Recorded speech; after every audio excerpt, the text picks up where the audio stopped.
Good afternoon and welcome to the Beverly Hills School Board of Education meeting on June 23rd. It is now 5:01 p.m. and we're going to call this meeting to order. Let's see here. I would like to call on Pam. Would you please lead us into the flag salute? You're it. I would love to. Please stand. Put your right hand over your heart. Ready? Begin. I pledge allegiance to the flag of the United States of America and to the republic for which it stands, one nation, under God, indivisible, with liberty and justice for all. Thank you, Pam. Okay. We are going to, may I please have an approval of the agenda? I'll move to approve the agenda. I'll second the motion. Thank you, Mr. Margot and Mrs. Marcus. All those in favor, please. Aye. Aye. Aye. Aye. That's 4-0. Thank you. Aye. We are now going to go to Dr. Breggy. Dr. Breggy, would you like to report on closed session? Yes, thank you, Mrs. Becker. The board has voted 5-0 to approve student settlement OAH 2020-01-0034, and the board has voted 4-0 to approve the settlement and general release for case number 19STC P00706. Thank you, Dr. Breggy.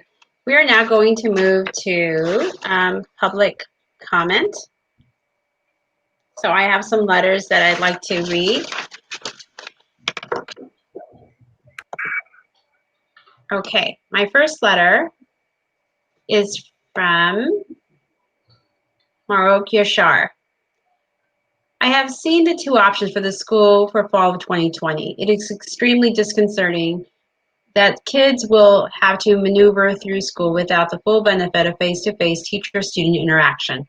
The options suggested make it difficult, extremely difficult for families that work full-time and rely on a safe and secure place for their children during the day. The pure online option is virtually impossible if you work full-time.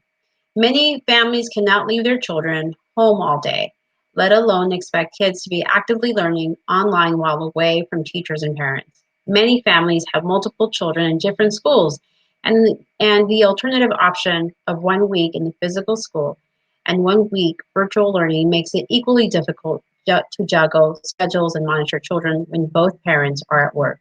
Childcare will be virtually impossible to find for alternating weeks, and children will be greatly disadvantaged on the weeks they are away from school. School is a safe and healthy environment for kids. They need to have social interaction with peers. They need to have the teacher-student relationship. School is where they develop character, discipline, and learn how to manage problems. BHUSD is highly regarded for its excellent schools, but these options for fall make BHUSD a competitive disadvantage for learning for our children. To date, the infection rate for children is extremely low. A recent study of 6 countries published in the Journal of Nature Medicine found that children are half as likely as adults to become infected with COVID-19. Only 2% of infected individuals worldwide are children. Even when they do test positive, they usually remain asymptomatic or have mild subclinical symptoms. Another study out of Switzerland showed that children under 10 rarely get or transmit the new coronavirus. They are apparently not big spreaders and are often infected by adults. This means that staff would be safe returning to full-time teaching physically in school without the risk of being infected by students, and that the kids are safe playing and eating lunch together because they generally don't infect each other. Please do not destroy our children's emotional, physical, and mental health by subjecting them to highly restricted return to school that will leave them confused and emotionally unable to handle the real world. I, for one, would relieve the school from any liability issues in order to have my 3 kids return to school like normal without a staggered schedule.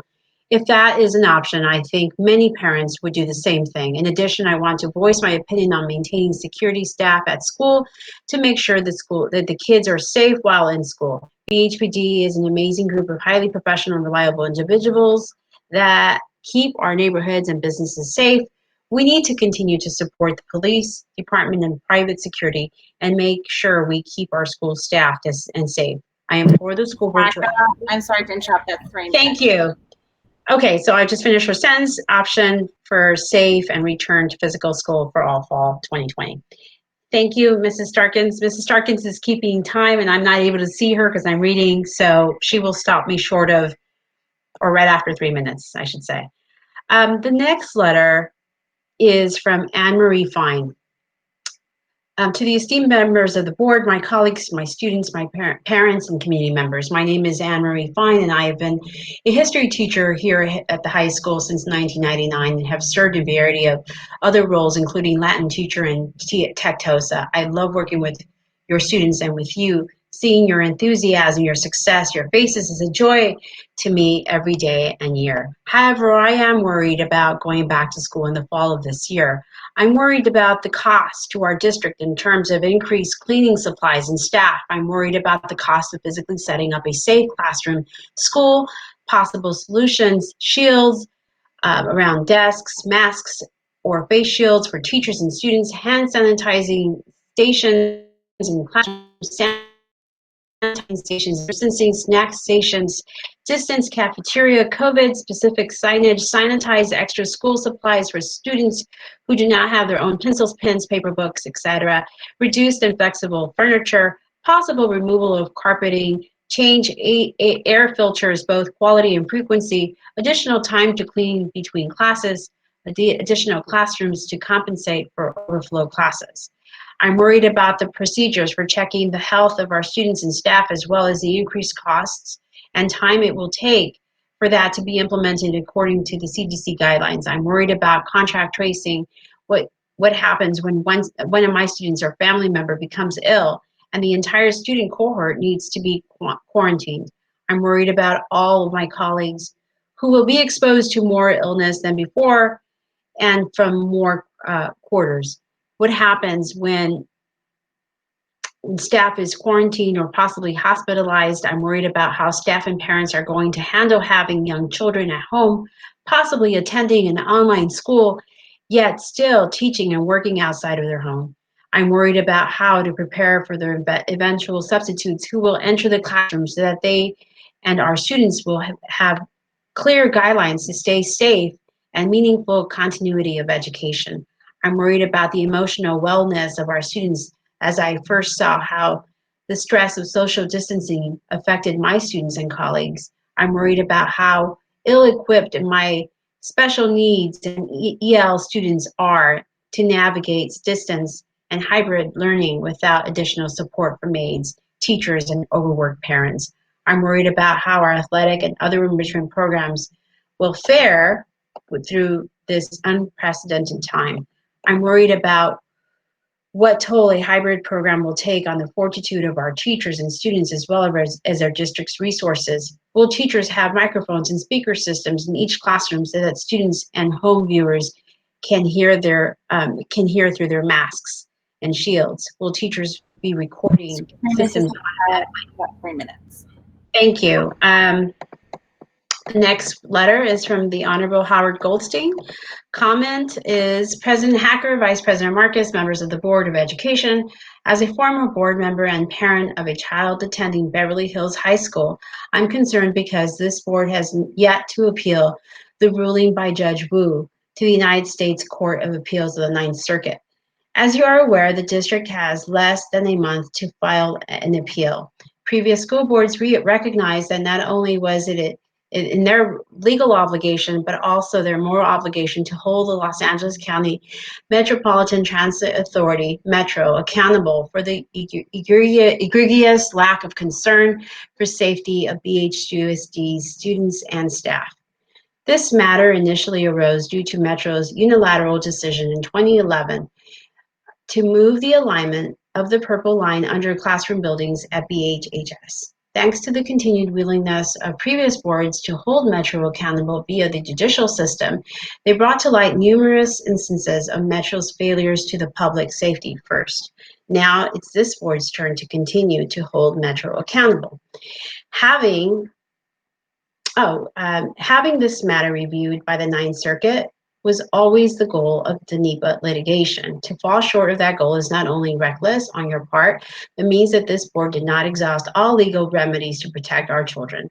If you choose not to appeal the case to the Ninth Circuit, this board would knowingly and willfully be placing students and staff, including countless generations, in grave danger. I want this board to know that there are people in the community that will hold each and every one of you responsible should anyone be harmed or property damaged due to Metro's negligence. I urge this board to allow for the legal process to play out. Yes, there is a cost to continue with litigation, but that cost pales in comparison to the cost if you fail to appeal.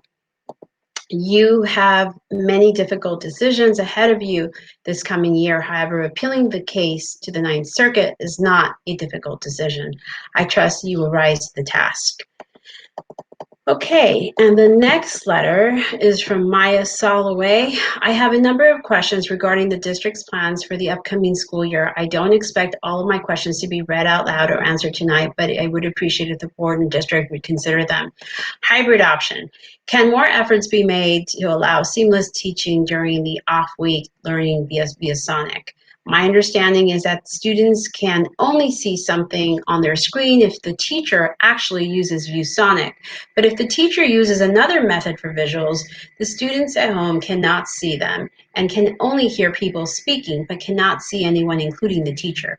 Since students will be expected to learn exclusively via ViewSonic for a year at a time, will teachers be encouraged to teach via ViewSonic as much as possible?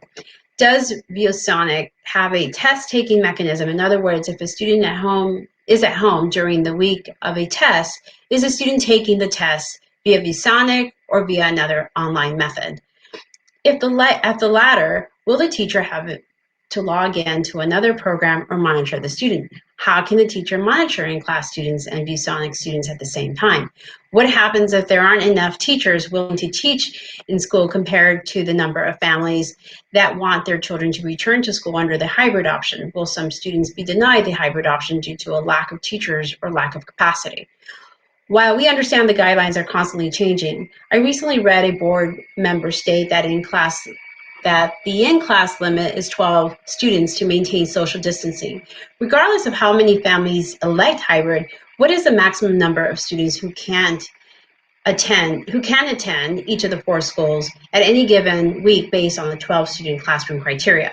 Since there are some classes that have fewer than 12 students per class before the school closures, and some classrooms may be smaller, doesn't that mean that student capacity number has to be reduced even more?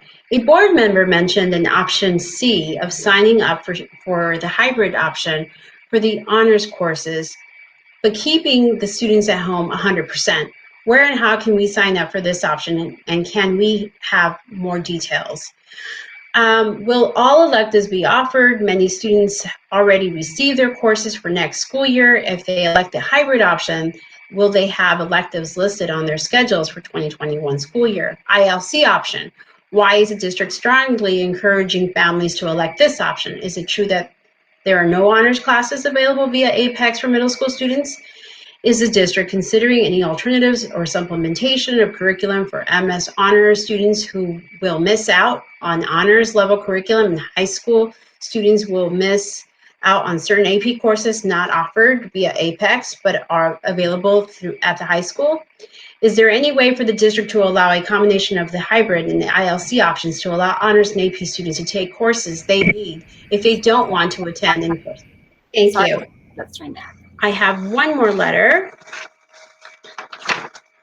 That one I printed because it was submitted earlier.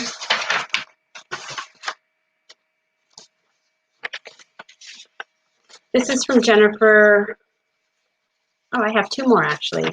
Karen Hill. Our family choice is to do a virtual home learning option, but we have concerns with APEX. Unfortunately, it appears that APEX doesn't offer certain honors and AP courses, and this will affect GPA and college acceptance for my senior and will also affect my 8th grader being recommended for honors classes in ninth grade, in addition to there being a knowledge gap. My senior is doing economics, honors, AP government, and AP physics and photography. But Apex does not have an economics honors, only regular economics, no AP physics or photography. Advanced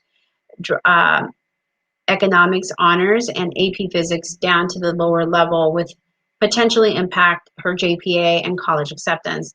Almost all of the eighth graders courses and honors, almost all of my eighth graders courses are honors, and it seems as though she will be at a disadvantage by having to do regular ones on Apex, which we're not all happy about. It appears that students who choose the hybrid option will have access to their honor classes and curriculum, even if the school has to close in the fall, while the students doing Apex have to accept dropping to regular classes. We don't understand why BHUSD can't offer the honor students a full virtual option, cohort C, for those families who need or who want a full virtual option, so that my senior can attend her chosen honors and AP classes virtually, and my eighth grader can virtually attend her honors classes.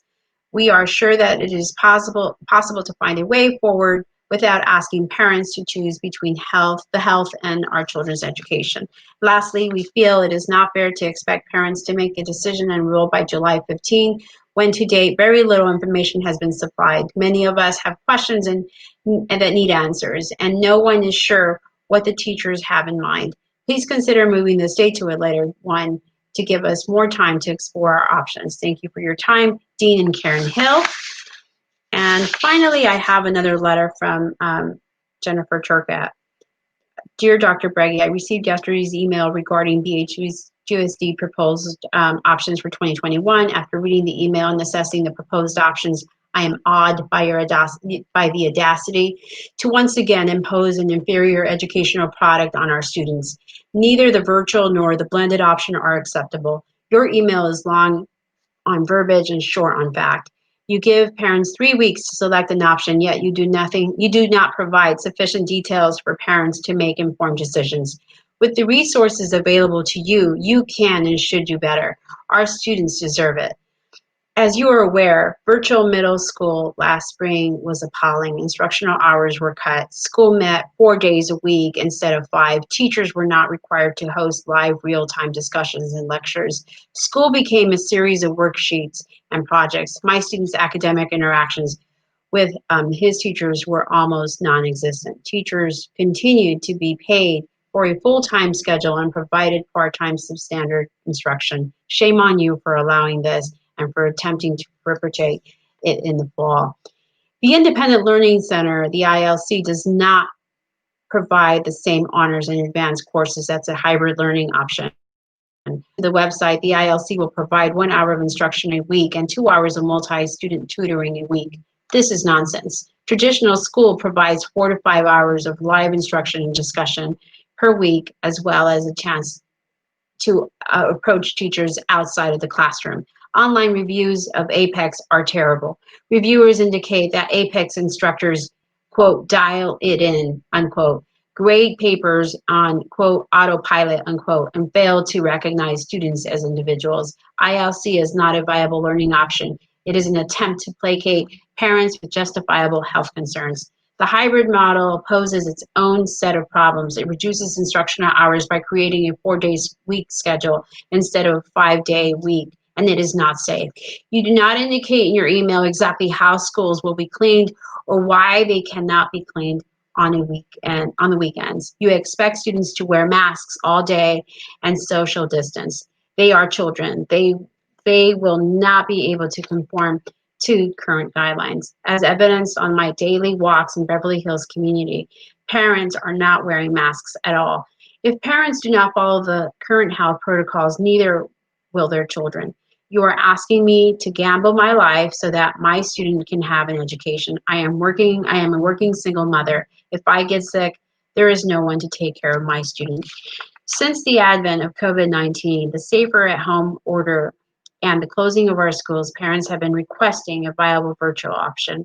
We would like our teachers to continue to teach multiple classes a day on a virtual real-time platform, whether it is. Thank you. So the board, I just want to reiterate to everyone who sent a letter and who, who ran over the past 3 minutes. We do read your letters, and I will be responding to you personally as president of the board, and I thank you for your time. I'm remiss. I have one more letter that just came in from, let's see here. I apologize, from Lisa Dickens. And let me pull it, please.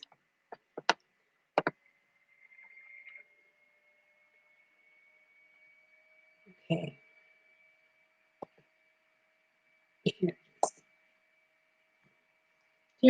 Dear board members, I am writing this letter to summarize the concerns of dozens of staff members, although I am not technically speaking as a high school director for BHEA, as I have not been able to meet with all of our members. I apologize in advance for the length, but there are many issues to address. We were recently informed that the current plan for returning to school this year is to have students participate in either a cohort A-B hybrid program or as part of a full-time online program through the IXL program option. I will discuss each of these. On the next page, you will find a diagram relating to the cohort A-B option. That option will not work at the middle school or high school level for several reasons. In the diagram, students are represented as 8 by 8 blocks. A typical 24 by 36 bungalow is only possible to have 12 students safely in that room. This allows no space for the teacher, file cabinets, tables, for the overhead projectors, etc. As you can easily see, it is more probable that only 9 students could safely fit in that classroom. With our current class sizes, the cohorts A and B model cannot accommodate class sizes over 30, which many teachers have. It would be necessary to do a cohort A through D model at a minimum. 2, some classrooms are even smaller than 24 inches by 24 by 36 bungalows. Many of those classrooms around so-called patios around the so-called patios, for example. This would further limit the number of students who could safely be in the class at this time. Let's see here. Some classrooms are even smaller. Having the number of students in the school does not mean that each classroom will have half the number of students in the class. Unlike elementary school, middle school, and high school, students go to 5 to 8 teachers during the school day. They do not take the same classes, and certainly not during the same class periods. To reiterate, I might have half of my first period class, but they all go off to different teachers, and my next class has students coming from different teachers. Some classes might end up with only having a few students, while others may have far more than half of the students. Again, not possible to maintain safe social distancing. 4, some of the special education students have part or full-time aides who travel with them. The IAs must be included in the head count when considering how many people can be safely in the classroom as well. 5, while we may have smaller classes in our classrooms, what happens when the students go out into the hallways to go to their next class? I have suggested that we have one-way only flow pattern, but we are still putting a lot of kids into the hallways at the same time. Staggered passing periods don't work for the same reasons as outlined above. 6. Haka, that's 3 minutes. Okay, great. Thank you so much. And again, your letters do make it over to the board, and we will be reading those, or have read those, and we appreciate the time that you've taken to write these letters. We take them serious, and we appreciate your input. And I will be responding to each of you by the end of tomorrow. So thank you. We are going to now move on to professional and official business. I have may I have a motion from someone on the board to approve the Tri-City SELPA local plan for special education? I So move moved. the motion to approve the Tri-City SELPA local plan for special education. Okay, thank you, Mrs. Walker-Schuman and Mrs. Marcus. Any discussion? Okay, all those in favor, I'm going to do a roll call vote. Mr. Spitz is absent. Mr. Margot, Yes. Mrs. Walker-Schuman, Yes. Mrs. Marcus. I'm going to say yes, but I would like to acknowledge the director of the SELPA, our director for SELPA from the Culver City and Santa Monica school districts, who is in our audience, Dina Parker. So welcome, Dina. I just wanted to say hello and welcome you to our board meeting. Thank you. And I say yes. Okay, thank you and welcome, Mrs. Parker. Thank you. Okay, so I'm a yes as well, and that passes 4-0. Any comments from staff? No? Mrs. Parker? Just thank you Mr. very much for approving it, and I'll be back in 3 years to do this I have again. only one comment, if I could just make a comment. Many years ago, I received a student on the SELPA plan who was in the hearing problem, and our school evidently provided. That student was with me for 8 years, and to this day, it calls me Mrs. Marcus. I still see him, and he was my special science helper for 2 years. Every Wednesday, he would come and help me. It was an amazing thing, and that's probably the only child I ever had that was in the program, and it was really great for me. So I just wanted to mention that. Thank That's you. lovely. Just Dr. Breggy. a quick thank you as well. Being the SELPA director is not an easy job. Dina, I know, is going to another board meeting this evening. And so, being responsible for such a large program at Culver City and also at Santa Monica, Malibu, and also Beverly Hills is not, it's a pretty tall order. So the superintendents and assistant superintendents get a chance to meet with Dina, and we get a chance to have this opportunity to collaborate. And it's really actually one of the highest functioning teams that I've ever been on. So we're fortunate to have Dina's leadership for all 3 school districts. And I also want to thank you very much for making some time to be here tonight. Thank you, Dr. Breggy. Thank you, the board. I really appreciate it. Thank you for being here tonight. Have a good evening. You too. Okay, so we are going to move now to the report from the Finance Committee. And I want to welcome Colleen Nair, Chair of the Finance Committee. And I want to apologize to you and to the entire Finance Committee. It seems like we had some issues with our technology as we couldn't allow you access into our study session that we held last week on the budget. So I apologize, Colleen, on behalf of the board and the school district. That wasn't intentional. Well, maybe it was. No, it wasn't. But we're happy you're here. And so I'm glad that you're part of our agenda today. And thank you, Dr. Breggy, for facilitating that. And I'm going to turn the floor over to you, Colleen, and you can take it away. Thank you. Thank you. Thank you, everybody. You have my sympathy after listening to those letters. I can't imagine trying to answer all those questions. I do represent the Finance Committee, and they've asked me to speak to the board about some concerns. And I want to be clear that it's not our intention to tell Dr. Breggy how to do the instructional program, and certainly not to tell Mr. Roach how to do the All we can do is look at numbers. Our biggest concern, actually the 2 biggest concerns right now that the committee has expressed, is the fact that we're continuing to operate in a deficit. And that deficit, looking at the projected budget, seems to be growing, and it's a big concern for us. The other big concern is the OPEB funding. We feel very committed to protect and to provide for our retiree benefits. And we're concerned that if we don't continue to fund that trust account, that it will continue to grow. It's a continuation of kicking a liability down the road. And we would like to suggest that perhaps we could look at other areas. Couple of things that come to our mind was that maybe the custodial budget isn't as big a problem this year because the schools have been closed. We have 1 less school. Maybe there could be some reduction there. I don't know about the substitute teachers, but I would guess that perhaps the allocation is not going to be used, that's another area that might be looked at.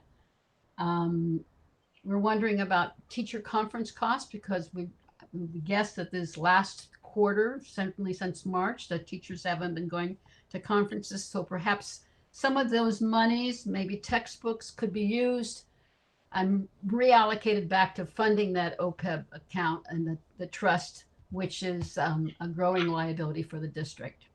So that's our position, and I want to thank you for your time. And we did meet on the 4th of June. That was our last meeting, and we have a meeting scheduled for the 25th. At that time, I guess we will continue to look at budget items. Thank you again for the time. Okay, Mrs. Nair, and if we can just go around, there might be questions from the board members. If they have any, this is the time. I'm going to go around. Mr. Margot, do you have any questions? No, I appreciate the Financial Committee's report. I would state your concern about the operational projected deficit is we always in all my years always have a projected deficit, but we never actually deficit spend. So I think it's a great thing to always keep an eye on the ball as a board, but I unless otherwise things change with the state and our funds this year, I don't think it's of immediate concern. I do 100% agree about the OPEB, though. Thank you for sharing my concern and your committee's concern. I think that is something that is golden and should not be touched. It'll protect the board in the future beyond what we can imagine in the present. So thanks. Thank you. Okay, Ms. Walker-Schuman. Thanks. I thank you, Ms. Nara, for your input, for the Finance Committee input. We really value you guys more than I can even properly articulate. I agree with the concerns. Those are my concerns as well. And I do think that the contributions to OPEB and the trust need to be safeguarded. The only thing that I'll say is that I think in terms of making cuts as you'd recommended to the custodial budget, I'm not sure with COVID-19 that that's a feasible thing for us. I mean, I don't mean to make light, but we're actually looking at, I think, quite significant increases to spending in that area because we have to. But I don't take your recommendations lightly, and I thank you guys for your work. I'm hopeful that we can safeguard those contributions as well. Mrs. Marcos. Good evening, Colleen. How are you? Nice to see you. Nice to see you. I echo Mr. Margot's and Ms. Tristan Walker-Schuman's comments. I just want to thank you and all the members of the committee for the work that you do, because you're volunteers and you're really you're very, very dedicated to be able to do this. So I appreciate it and thank you very much. And I'll see you at the open air market. Okay. Very good. So, Mrs. Nair, I totally agree with the recommendations from your committee, and I appreciate them, and I will support them. And I'm hoping that we will be able to safeguard them going forward. So thank you for being here, for your service, and for your commitment to the district as always. Thank you. Thank you.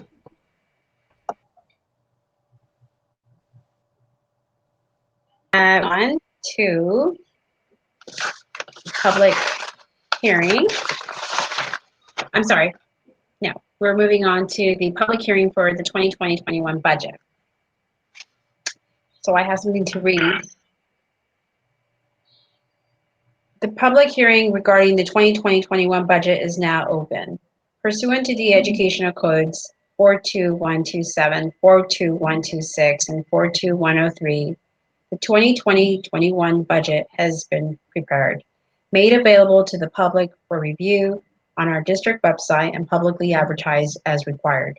Community members were asked to email their public comments to www.bhusd.org/public comment by 4 p.m. today. The Board of Education has heard your comments and concerns, and we thank you very much for your input. The public hearing is now closed. Okay.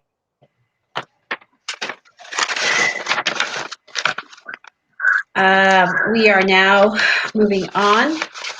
May I please have a motion? Let's see, where are we? Okay. Noah, can you please make a motion for the next item? Sure, I'll move to approve the consent calendar minus items 11D and 11G. Thank you. May I have a second, please? I second the motion. Thank you, Mrs. Marcus. Okay, so discussion. Oh, no, we need to approve, right? Approval, please. May I please have it? May I please have, we're going to call for a vote. Mr. Margot, Yes. Mrs. Walker-Schuman, Yes. Mrs. Marcus, Yes. and I'm a yes as well. Thank you. Okay. May I have a motion, please, to continue? Yeah, I'll make a motion to approve item 11D. I'll second. Discussion. Yeah, I'll start if we don't mind. So we heard a lot about this today. I'm waiting for Dustin to pop in here. And some questions that were asked to me. I don't know if my colleagues had received them, but I didn't hear them in the public comments tonight. But what process was used to get to Apex, and what are the comparable independent learning platforms out there that we didn't choose? Why did we choose Apex? We started this process a year ago, actually, prior to COVID-19, when we were starting to relook at the way we were delivering independent study. So independent study, if you recall, prior to our administration, was a singleton teacher who had a social studies credential who delivered instruction for 1 hour each week to our independent studies students utilizing antiquated textbooks in the district office. When we moved in as administration, it was one of the first things we vetted out. And we actually enhanced the program by aligning it with curriculum that was accessible to students when they were not on campus, and also provided tutorials, adaptive, and had built-in assessments with grading opportunities. So we started to vet all options such as Edgenuity, Edmundo, UC Scout. And when you compare side by side, Apex was not only NCAA approved, which some of them are, they're UC approved, which is the difference. UC Scout was the only other system that was UC approved. However, it only provides basic high school curriculum. When you look at Apex, and there are some opportunities that we foresaw in the future outside of COVID, where we might have to extend independent study to some of our middle school students. Apex has the most comprehensive list of offerings from 6th through 12th grade, in addition to layers. So not only are there prescriptive courses, such as for credit recovery, there's regular level, which is college prep, that are UC approved, honors level, and advanced placement.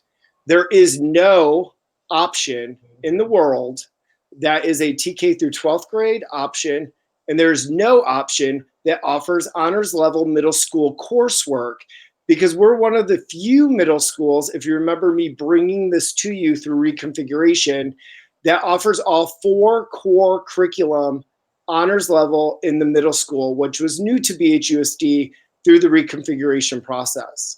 So the vetting process was leveraging our independent study teachers, and in addition to all of the MEs in the South Beach Consortium. So people like Tracy Pumila from Culver City, to Lindsay Gutania from Palos Verdes. We all went out and started digging through. Some of our surrounding districts will not be leveraging Apex due to the price point for them. They are an ADA district, so they do not have the available funds in their Ed Services account to be able to purchase so. And that's how we've come to that conclusion to support independent study and to be able to extend it into our current ILC for 2020. That was perhaps the most complete answer you've ever given me, Dustin. Thank you. So let me follow up. Let me follow up with a couple of your things. Some of the things I've heard about Apex and the honors, I guess the middle school honors classes, those are concerns that we heard. So can you address that, especially in sense of if parents do the independent learning for the first semester and then go back to the classroom, hybrid or not, in the second semester, will they have lost a big chunk of their curriculum by not having the honors option for Apex? So this won't impact math. because when you look at the math is, so an honors student is then enrolled in algebra. Well, they would still be in algebra and Apex, right? So the math is actually not impacted. What would be impacted or considered an impact to the community would be honors ELA, social studies, and science. Now, however, in middle school curriculum, most are unit-based. You typically learn a unit and have an assessment at the end of the unit. So just like any transfer student into our district, say a student transfers from Pennsylvania into us at that second semester, if they did not have honors offered to them at their previous school, they are still able to be placed back into those, or placed into those honors when transferring into our school district based off their test scores. So they too wouldn't have those previous units. However, the curriculum is semi-aligned as far as topics, just not the depth and breadth of maybe the reading levels within maybe the conversation of the science. However, any student that chooses the ILC for the fall is still guaranteed at return their schedule that they had submitted during this spring. We are not removing any of those options. So if that student is currently enrolled in 4 honors courses in 8th grade, they will, yes, be in regular level due to the fact that there is no program out there that does support that honors level in the middle school, but they will be placed back into honors when they return in the spring. And that does not affect their placement into high school or into any other program. This will not affect that. Okay, so yes or no question. The other online platforms that you mentioned, I assume they suffer or whatever have the same makeup as far as honors classes. There's none out there that has these honors options for middle schools or anything. Correct. There is none. Okay. Yep. Yes. Okay. And then my last question before I turn it over is, when we talked about this at the study session with the hybrid option, we talked about 2 cohorts, and that when one cohort is at school, the other's at home, they can connect via the ViewSonic and My View board. Is it possible for students to perpetually connect through My View board? And if they didn't want to do the ILC, is there a reason why we're not inviting them to join the classrooms via that medium and just not be physically present? Because hearing what we're hearing about a number of teachers, we may have to do something like that as well. I'm just wondering how, we didn't really get into that last week. I'm wondering what staff has about that. So it's kind of 2-pronged, and I want us to kind of understand is what we really wanted to do after the study session was primarily focus on ensuring that we were able to launch a entirely virtual option. And that is our immediate first at bat, right?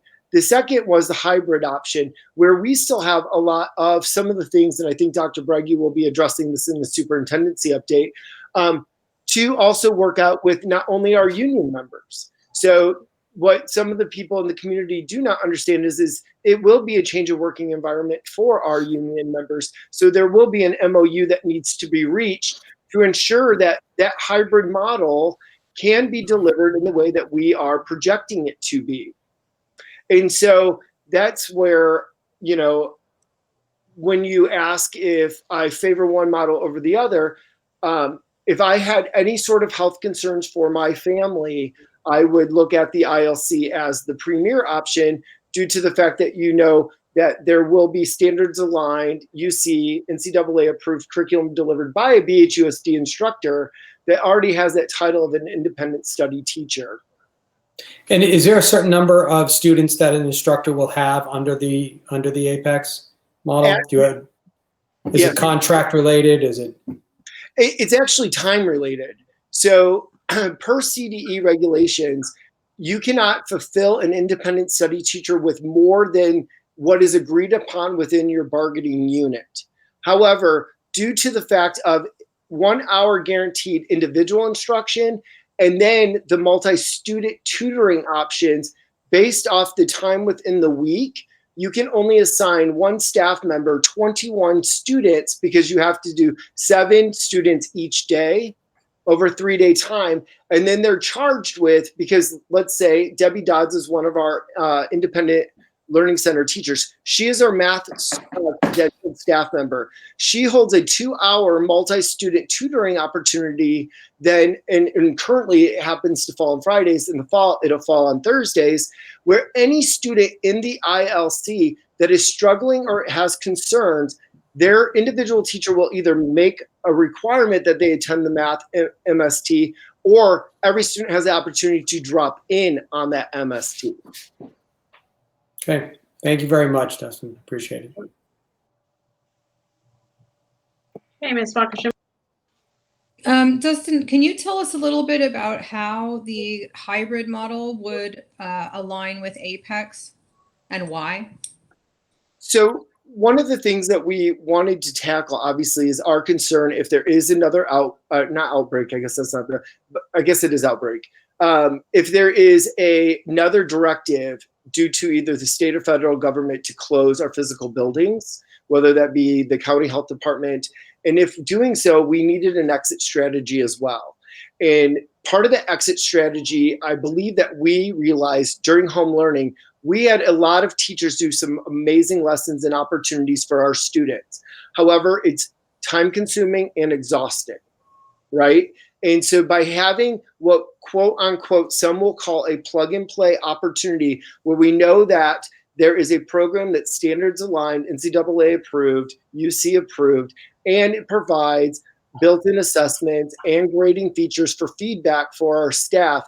By working with the union over the summer to get them trained and then create an opportunity where we start to align our curriculum with Apex as close as we possibly can. Because remember, Apex is also fluid. We can omit units, we can add units. So it's not, you have to do this prescriptive course. You can insert things along the way as the content specialist. But by aligning, that is a great exit strategy for us. So if we were to have to close physical buildings like we did this year overnight, we now have an opportunity to get all students engaged from 6-12 into a curriculum that's standard across teachers. Okay. I just want to say, I do have a couple other questions, but I just want to say my kids are in the process of and have taken Apex 3 different courses, one health and one algebra 1 and one Spanish 2 honors.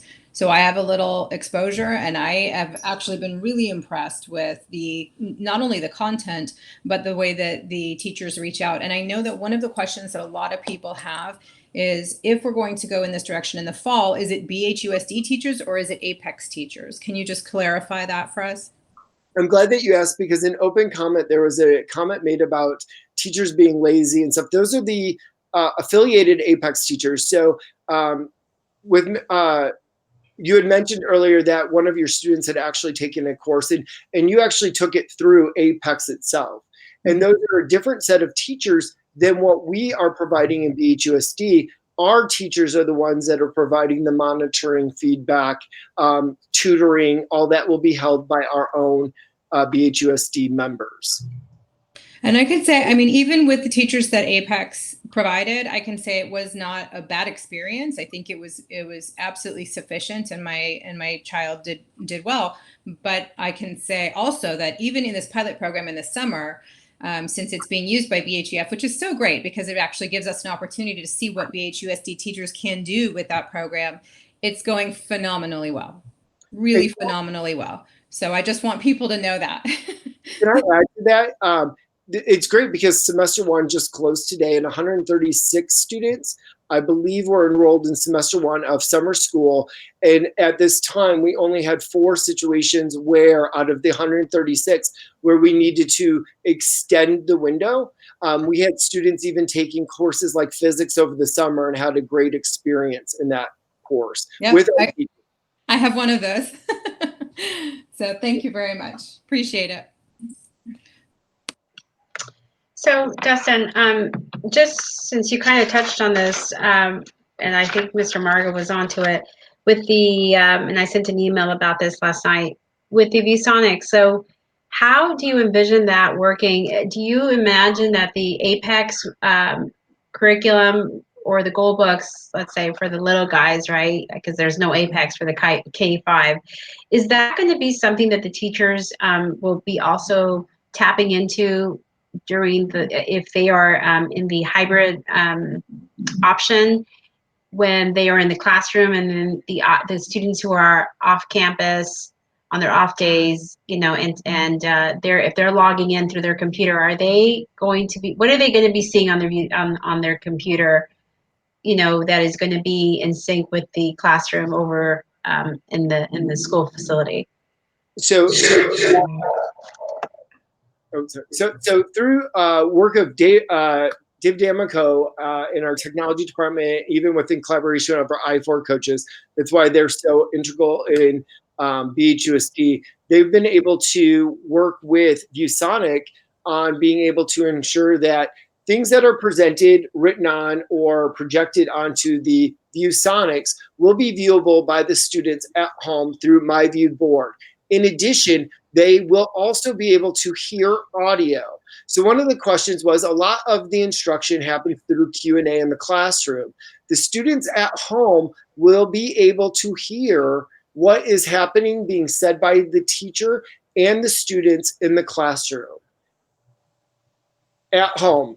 And what we hope to do is, through working with the union over the summer, is trying to get our teachers to align as closely to Apex, because if we were to exit, we could go ahead and remove some of the units from what was already previously taught within the brick and mortar, and the students can pick up in Apex where the teacher had left off, outside of maybe some of the performance classes. So if you recall from the study session, obviously there is no one-size-fits-all program out there for every course. And we knew that going into this conversation. We picked the best. And outside of those courses listed in Apex, we will have to work with those teachers to ensure that we have an exit strategy for those classes when hopefully not, but if we have to move back out of the physical buildings. Did that help? A little. I mean, I'm still trying to figure out. I think parents have a lot of questions, understandably, about what the expectation is for the hybrid option during those off days, and especially in light of the fact that the district has now recommended the virtual option. And so I think that there's not a lot of time, unfortunately, to really do this thoroughly, where parents can, time is of the essence. I understand you're under a huge obstacle to just, get all of these details planned out for and ironed out in time for the opening of our school day, which is. Sorry, Mrs. Hacker. We're talking about the Apex contract, and I know that there's going to be additional conversation that Dr. Breggy was planning on having about all of the offerings for fall. So I just want to make sure that we're focusing on how, as it applies to the Apex contract, so we can make sure to have the fully robust conversation about all of the options for fall at that time. Yes, I'm still on point, Mrs. Walker-Schuman. Thank you. So as I was saying, I'm sorry, Destin. For the Apex, again, when the students are at the high school, for example, and it's their off day, are you envisioning that the Apex will also be something that they will be tapping into, again, through their computer, or do you visualize the teachers using different methods? Because that seems to be unclear to me. Because we are authorizing the Apex for all the students, correct? For all of them to be used across both options, correct? Correct. And so what we hope to do is to work with our teachers this summer to, one, try to align, but two, I'm going to mention again, with Apex, we can insert and change things how we see fit as content specialists. So there will be some teachers that will choose to continue work within the Google Classroom and to utilize some of the online resources that we have also already purchased, such as like our online algebra textbook or our online geometry textbook, to support that instruction. The perfect vision right now is on week A, our students are in the seat. When week A moves to the second week, they should be logging in on their laptops through My View Board to hear the classroom discussion and follow the instruction that's being happened in the classroom. So yes, your student will be home during that second week, but they are still engaged in their learning throughout the day. They will still be logged in and paying attention. There will be teachers that are going to leverage parts of Apex as soon as they're trained on it and see the wealth of opportunity that is there to be had to help keep their students on track and to also understand that none of us have lived in a pandemic before. And so we don't know that we might be shoved out of these physical buildings again, because I never believed I'd live in a world where I had to close a physical building before. So, you know, Okay. yep. And the honors doesn't offer, Apex does not offer that as an option. And so basically the way you envision this is that after this year, they will just go back and streamline into that honors track without any interruption. This Correct. is not going to detour them from that Yes. process. In that semester, it's really at the end of the year. You know, our hope and our goal is always that we will only have to maybe live this till the end of fall, and that at the spring semester, we should hopefully be vaccinated and we can move back into our brick and mortars 100%. And those students would move back into those honors track courses. Thank you. And I want to apologize to Mrs. Marcus. I skipped you.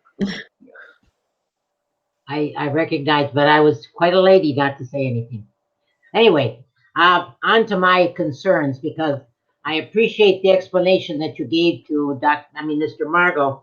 It was very complete and it explained a lot of things, but it leaves me still very concerned about the quality of the education that our kids are going to get. I don't care. There's nothing that does more than the classroom learning. But I'm very, very disappointed that Apex, according to what I've seen so far, is the best thing that's out there.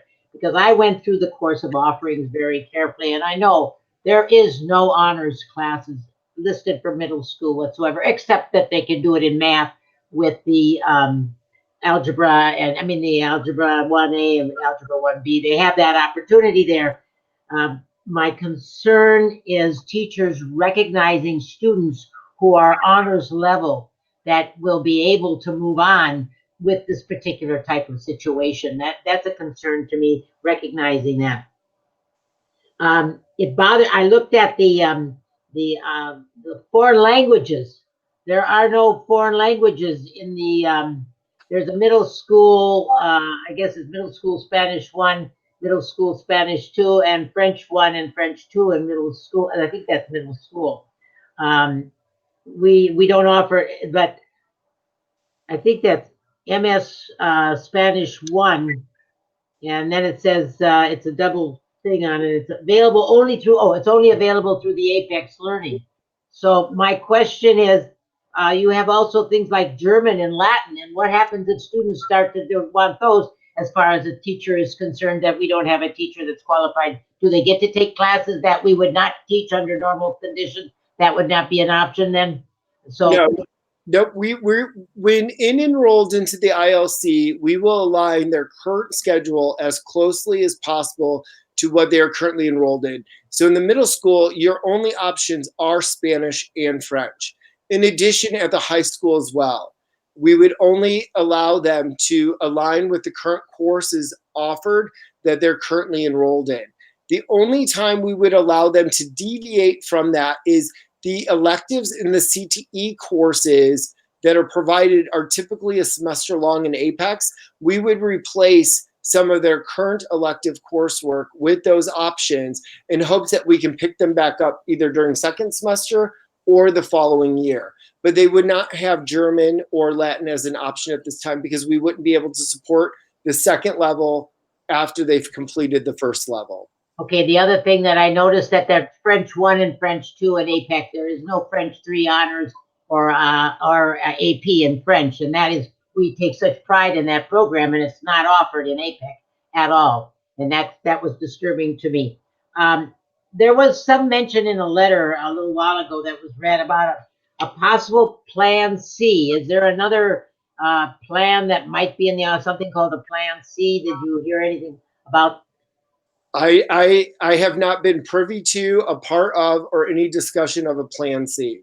Okay, there was one other question that I was wanting to bring up, and that had to do with at the end of, let's say, hopefully, let's say, at the end of the first semester, everything possibly has gone back to normal.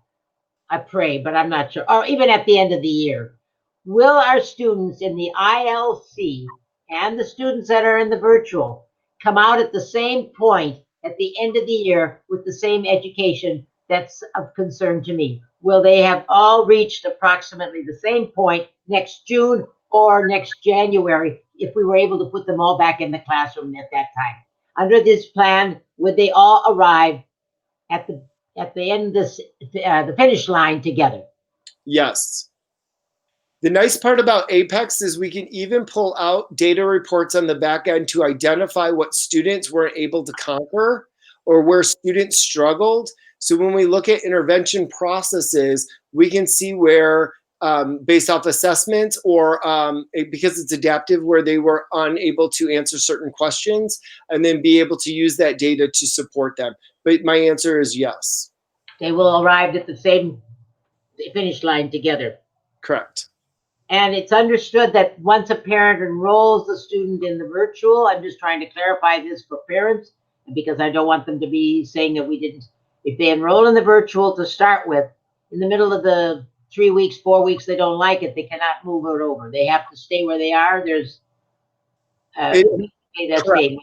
Yes, it has to be a commitment. So what I want everyone to understand is when we enroll students into the brick and mortar and we provide them with a schedule, one of the worst nightmares or some of the biggest frustrations from a student standpoint is when that schedule changes, they move into maybe a different teacher, a different period with different students. And it impacts that student's learning because one teacher might have moved a little faster and one class might have moved a little bit slower. So once making the commitment to ensure that there is no semester one educational gaps in their understanding or their education, they need to commit to that semester long opportunity. And it'll prevent the ebb and flow of those that want to move in and out, which will disrupt what's happening in the hybrid, but it'll also disrupt what's happening in the ILC.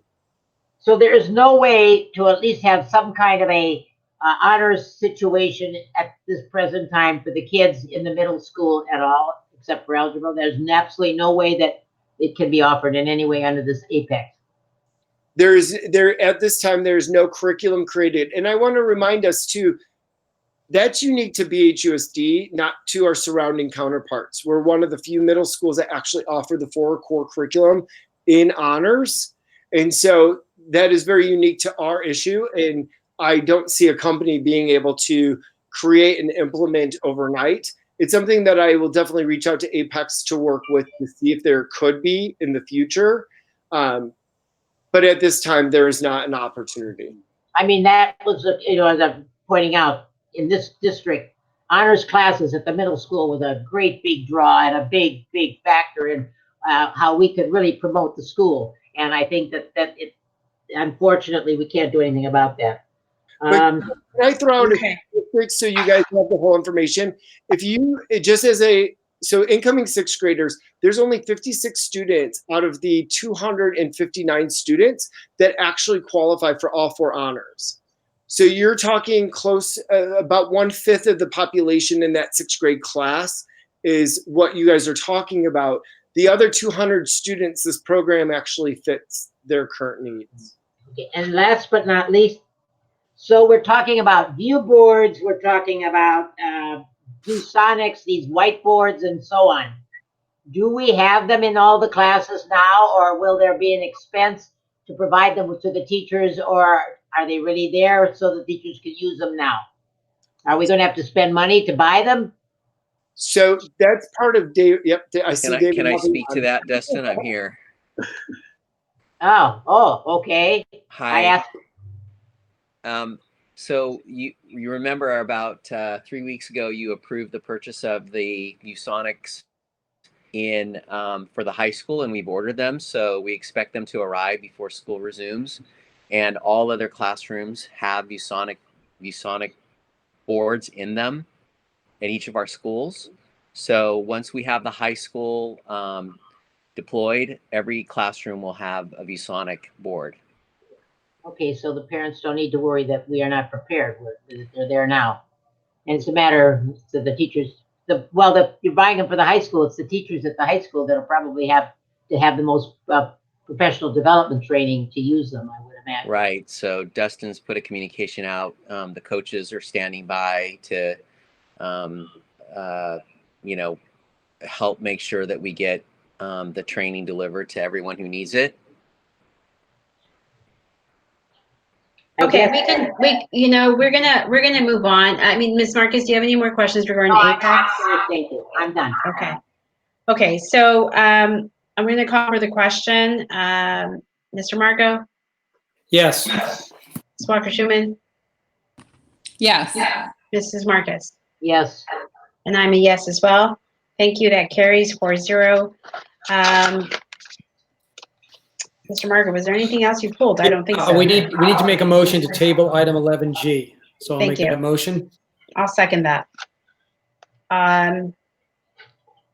All those in favor, please. Mr. Marco? Yes.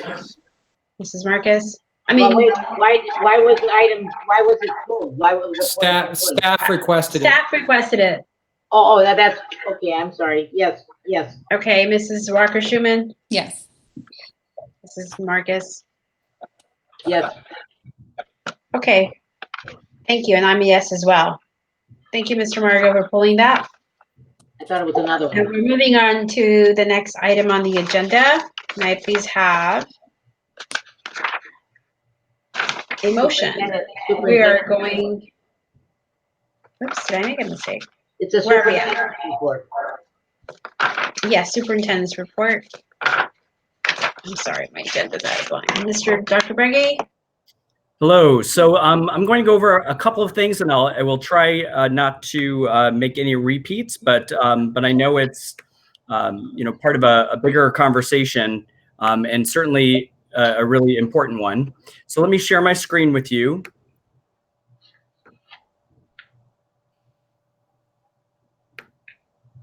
Oh. Sorry, hang on one second. Hang on one second.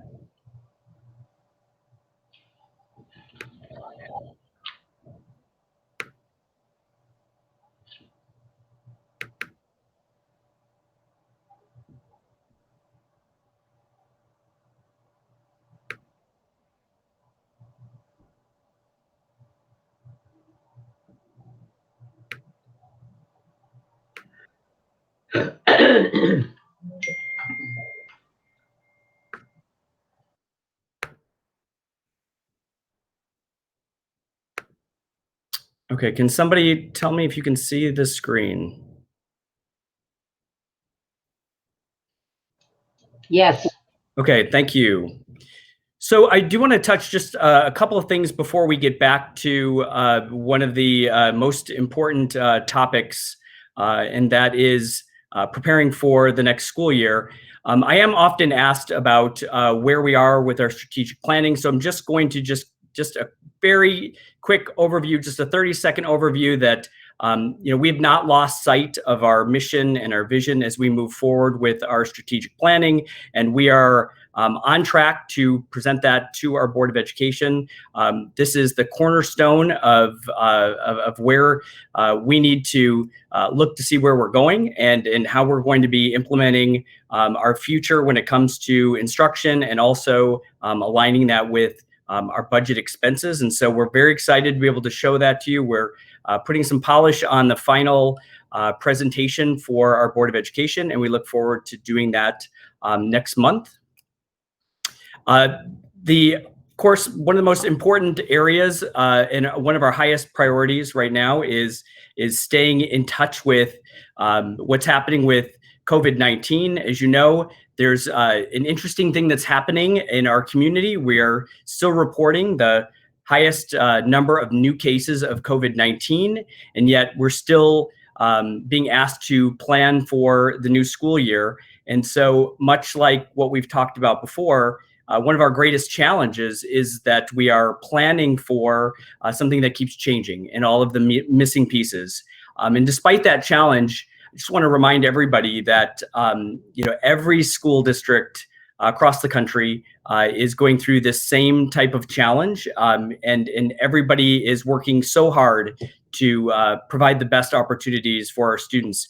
And they're not easy decisions to make, but there is a method to providing the best experiences. And so we are going to share with you a little bit about what's happening for next year.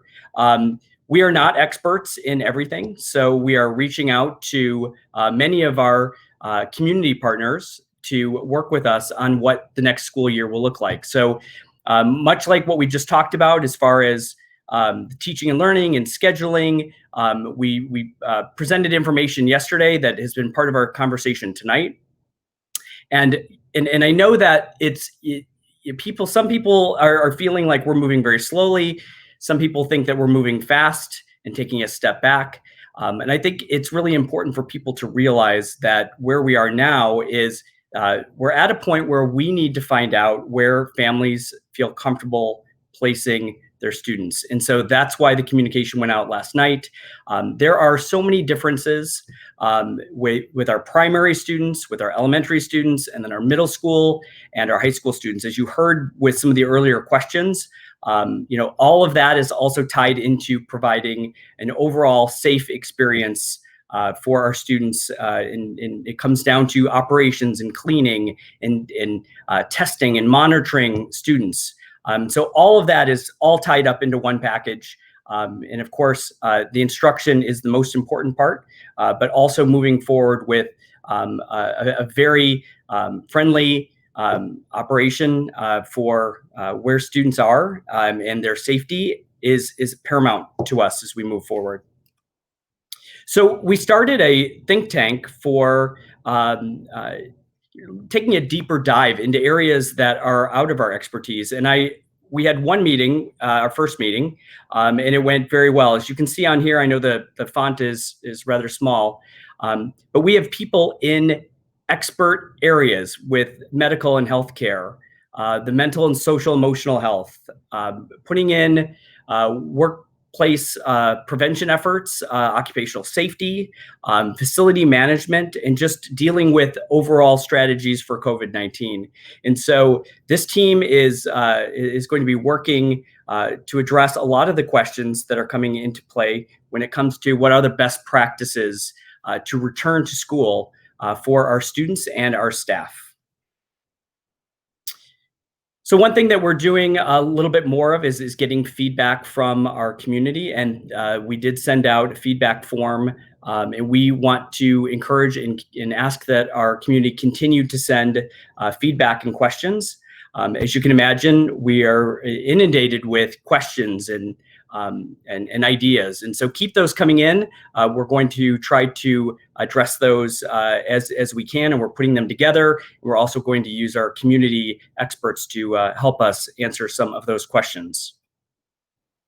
So one thing is that I want to talk to you a little bit about is the information that I sent out yesterday on behalf of our team. Part of what we need to do right now is look at where the interest lies as far as enrollment. We've talked about the ILC. We've talked about how that meets the needs of several of our families, and it is often asked, why is this, why do we highly recommend? And it's not so much about recommending, but we encourage this option. We have a lot of families that are reaching out to us right now that are just very unsure about COVID-19 and their own family situation. We believe that this is a highly adaptable option for our students. And so if you have gone to this website, and I hope that you all do, even if this is something that you're not too sure about, just to look through this website and see that there is a lot of information on this site, and there are a lot of people that you can reach out to if you have questions regarding the program and any questions that you have. For our primary and elementary school students, we have a section here, and it not only talks about some of the expectations for the instructional delivery, but also for wellness. And that's also the same thing for our secondary school. And the admissions piece has our expectations for our students with this commitment of either a semester or for the entire year. And so at any time, contacting us with questions, and we will get back to you as soon as we can. We have a deadline of July 15th, so that gives us an opportunity to get back to you as well. And of course, the other option that we talked about is the hybrid learning option that we have. And this is when we asked for action to be taken, when we were asking people to look at the email, we wanted people to respond if they were interested in the ILC, so the all virtual option.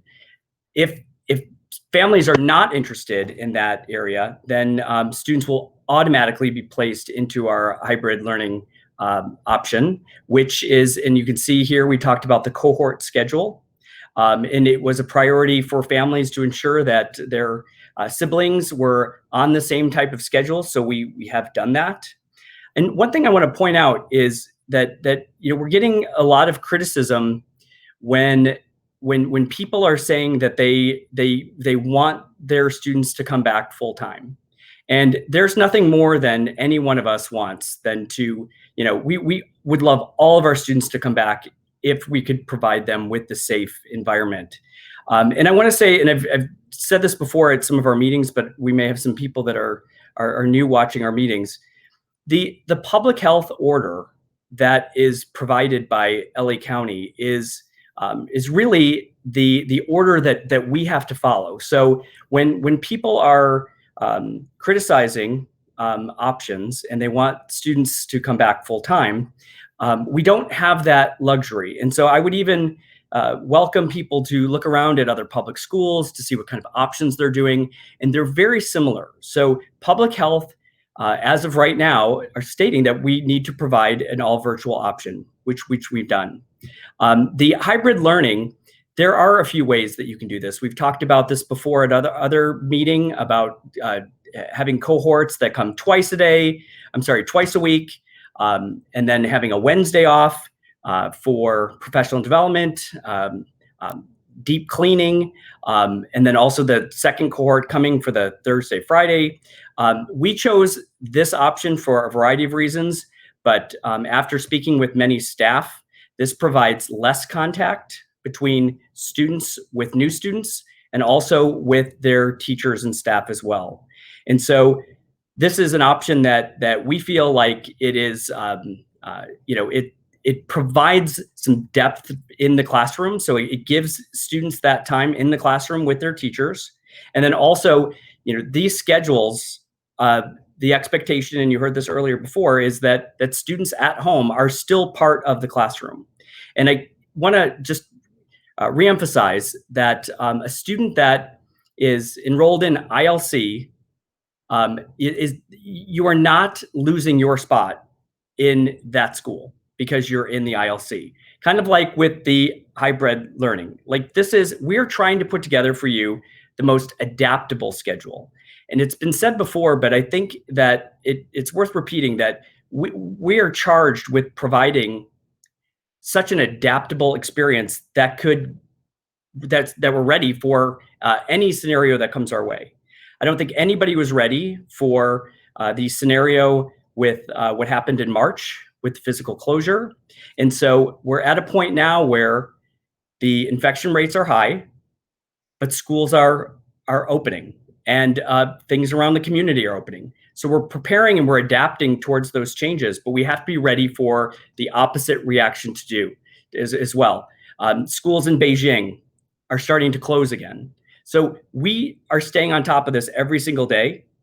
The public health order that I was talking about earlier, there's a new one that's coming out, and that dictates to us, being in LA County, how we are to handle social distancing, wearing masks or shields.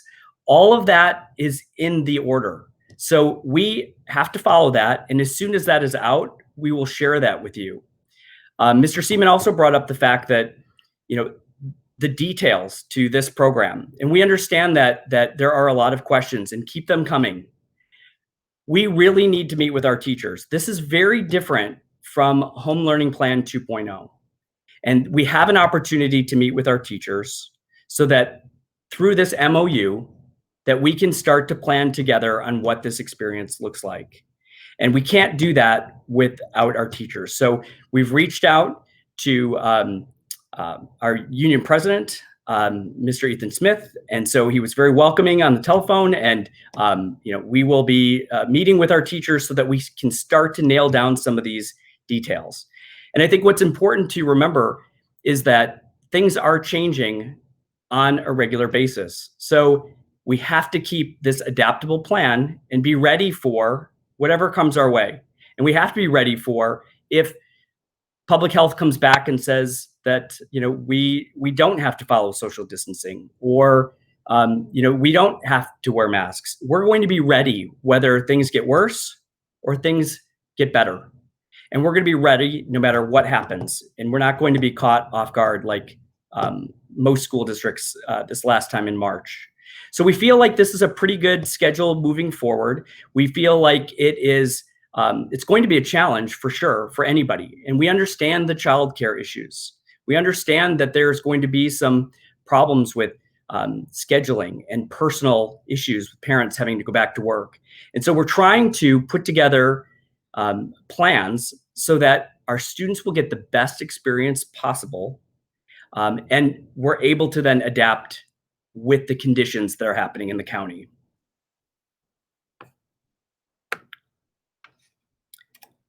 So I know that you may have some questions about this plan, and I'm happy to answer them along with Mr. Seaman. I know a lot's been asked already, but I think that a lot is yet to come because we really need to meet with our teachers and talk with them about how we're going to move forward. Okay.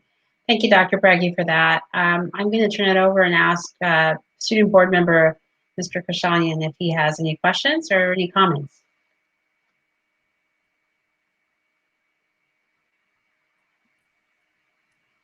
Oh, sorry. I'm mute. Good evening, everybody. Since this is my first official regular board meeting, I would like to start off by saying that I am honored to be the voice of all my classmates in all schools in the Beverly Hills Unified School District, and I can't wait to build a relationship with my fellow board members during my term. Although we are enduring unforeseen circumstances, I am so excited and I can't wait to be a part of making our school system the best that it can be. I'm ready to listen to anybody and everyone who reaches out to me for any reasons. My email can be found on bhusd.org under the board member section. Next, regarding fall options that Dr. Breggy just went over, I have 3 questions. The first one is more for clarification and just to get rid of some confusion. My question is that is the question of whether one wants option 1 or option 2 a definite answer, meaning if one chooses option 1, he or she will end up doing independent learning for at least first semester, and then we'll be able to decide whether he or she wants to start physically going to school. And if one chooses option 2, then the student would do hybrid learning for the whole year. Or is this more of a poll where we are trying to figure out where most families' stances are regarding option 1 and option 2, and then based off of this, we would choose either option 1 or option 2 for the whole school to follow? So that's a really good question, and I want to be really transparent with everyone. Everything that we do in a school district organization is done by student interest and enrollment. And so the most important thing that we can do right now is find out that interest level, because we know that there are families that have emailed us and they said unequivocally, we want the virtual option. And so that is an impact then to the number of students that will be in those cohorts, in those classes. And so the idea is to get an idea of who's interested in that, the ILC, so that we can then look at what is the enrollment for the hybrid classes, because that's going to determine a lot. And one of my concerns about the hybrid option is what has been brought up. There's different space capacity in our classrooms. And so we really, I mean, we're going to be going in every physical classroom to determine what is safe so that we meet the public health order. So it isn't an option to then, look at one and look at two and then decide. We're trying to provide an opportunity. We know that those families are out there that want that virtual experience. We want to be able to provide that for them. We also know that there are some people that really want their students to be having face-to-face instruction again and have students in the classroom. And we're able to do that. It's not perfect. And it's going to take a lot of rearranging and scheduling on families. We know that, but there's just no perfect model out there that allows all students to come back yet. And there isn't a public school that's able to do that all at once. Thank you, Dr. Breggy. My second question is, how are electives that are not offered online going to be handled for both option 1 and option 2? So this is something Mr. Seaman spoke about a little bit. I can tell you that I'll take the hybrid option, Mr. Seaman. These school will, we're trying to honor the student's schedule and what they've selected. So the hybrid schedule for electives, it's going to take some creativity for many of the classes, but our intention is to run those classes, those elective classes, just as if students were showing up every day. We're going to have to get creative about how we do that and how we get materials to some students. But the idea is, again, and I can't underestimate, again, the adaptability part, because at any moment, we could be having everyone come back or no one coming back. So it's like we have to be ready either way. So, but the idea is to provide the elective experience that's on the student's schedule. And I'll let Mr. Seaman talk about the ILC electives. For the ILC electives, it is only the courses that are offered through the APEX curriculum, which is on that course catalog. So if their students are currently enrolled in an elective course for the fall that is not reflective in the APEX catalog, those students will be asked to switch their elective for that fall semester and select a new one.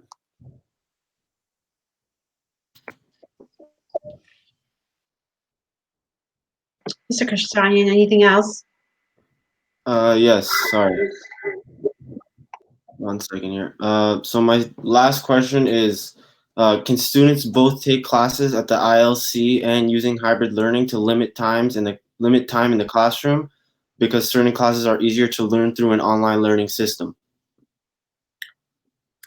So at this point, that is not an option. So it would be really difficult to manage those students that are doing both. So we're asking students at this point to make a choice and a commitment so that we can then better prepare for those students that are in either option. I see. And then I actually just came up with another one right now. Sure. Why are we recommending that people take people do independent learning at home, and then people that don't respond, how come we're putting them automatically into option 2 for hybrid learning? So we looked at it, both ways. We looked at it that you could select one or the other, but it was more management to collect. I mean, it's the same thing whether you're either in one or the other. So if you are interested in ILC, then let us know. And we know that if you're not interested in ILC, it's basically the same thing, that we know that you would have selected the hybrid learning.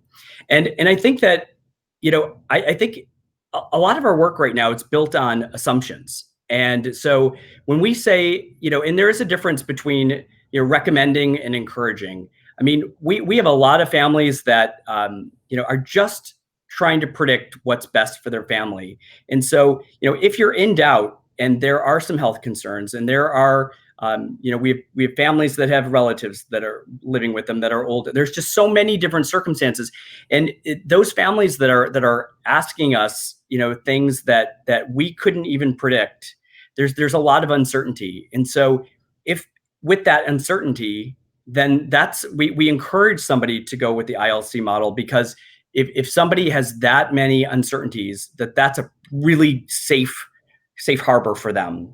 There's just so many questions out there. You know, I'm also concerned about just the number of staff that will be coming back. And so that's another reason why we're having to determine like where people are interested, because again, everything is by staffing and we have to make sure that things are staffed correctly.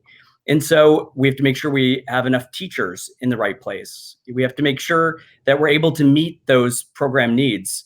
And so by offering the, you know, in encouraging the ILC to those families, it's a good option for them. It's a great program.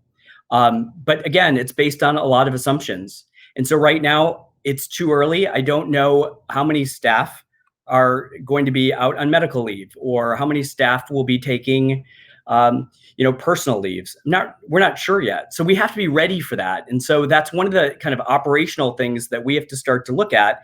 And many families, they have made up their mind. I mean, we had people immediately returning that, you know, that action item to let us know. So it's, you know, some families are still struggling with that decision, and that's okay. That's, you know, we don't have all the answers, but we're getting some great information, some great feedback, and you know, we encourage families to take their time before making the decision as well. But all of our work is based on assumptions, and we don't have that new public health order, which should be coming any day now, and that will dictate a lot of what the requirements are moving forward when it comes to social distancing, masks, having plexiglass up, those types of things.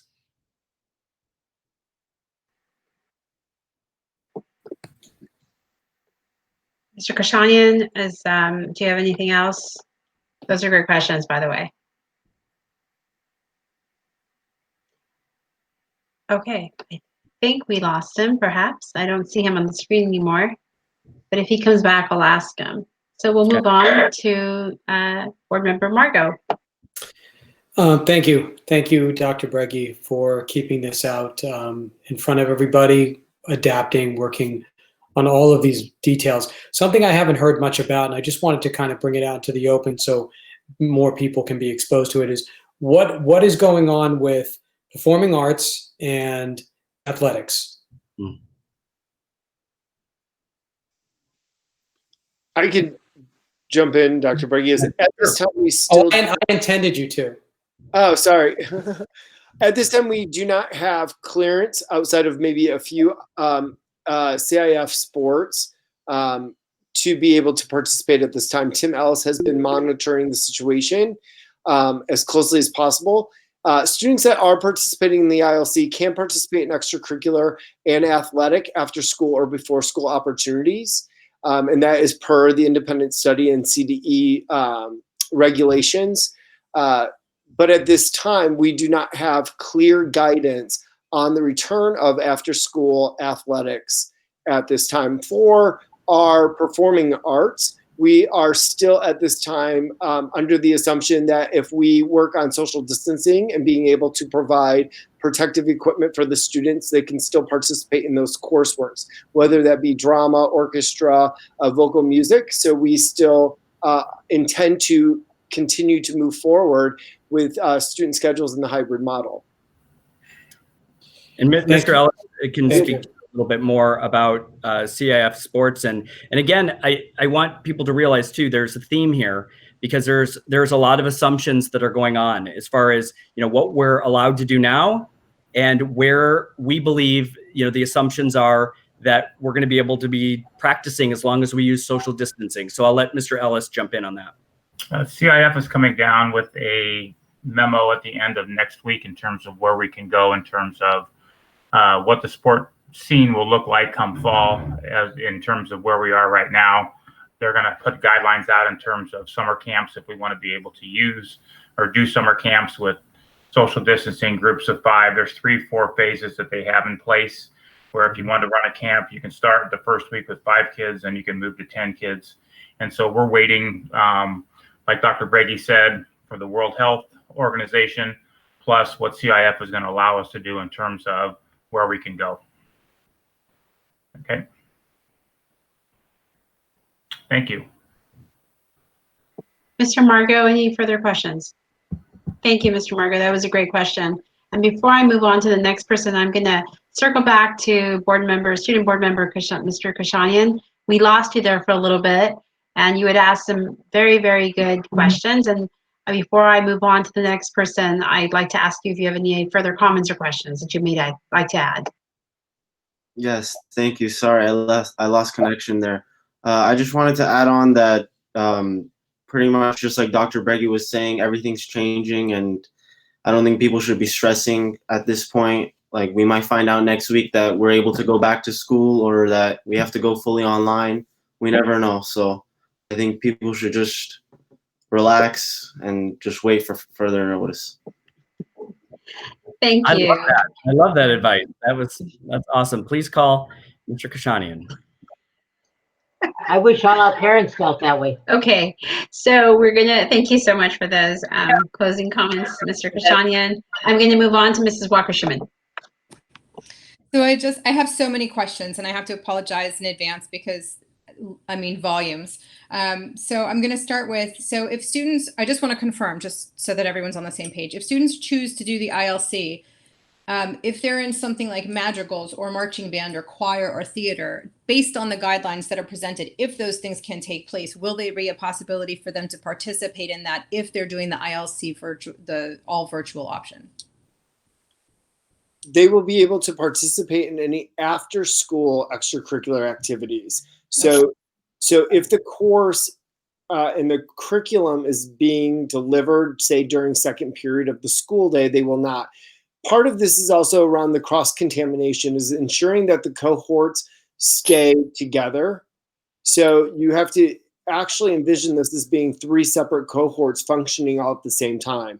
You might have a cohort A, cohort B, and then the ILC is its 3rd cohort ultimately.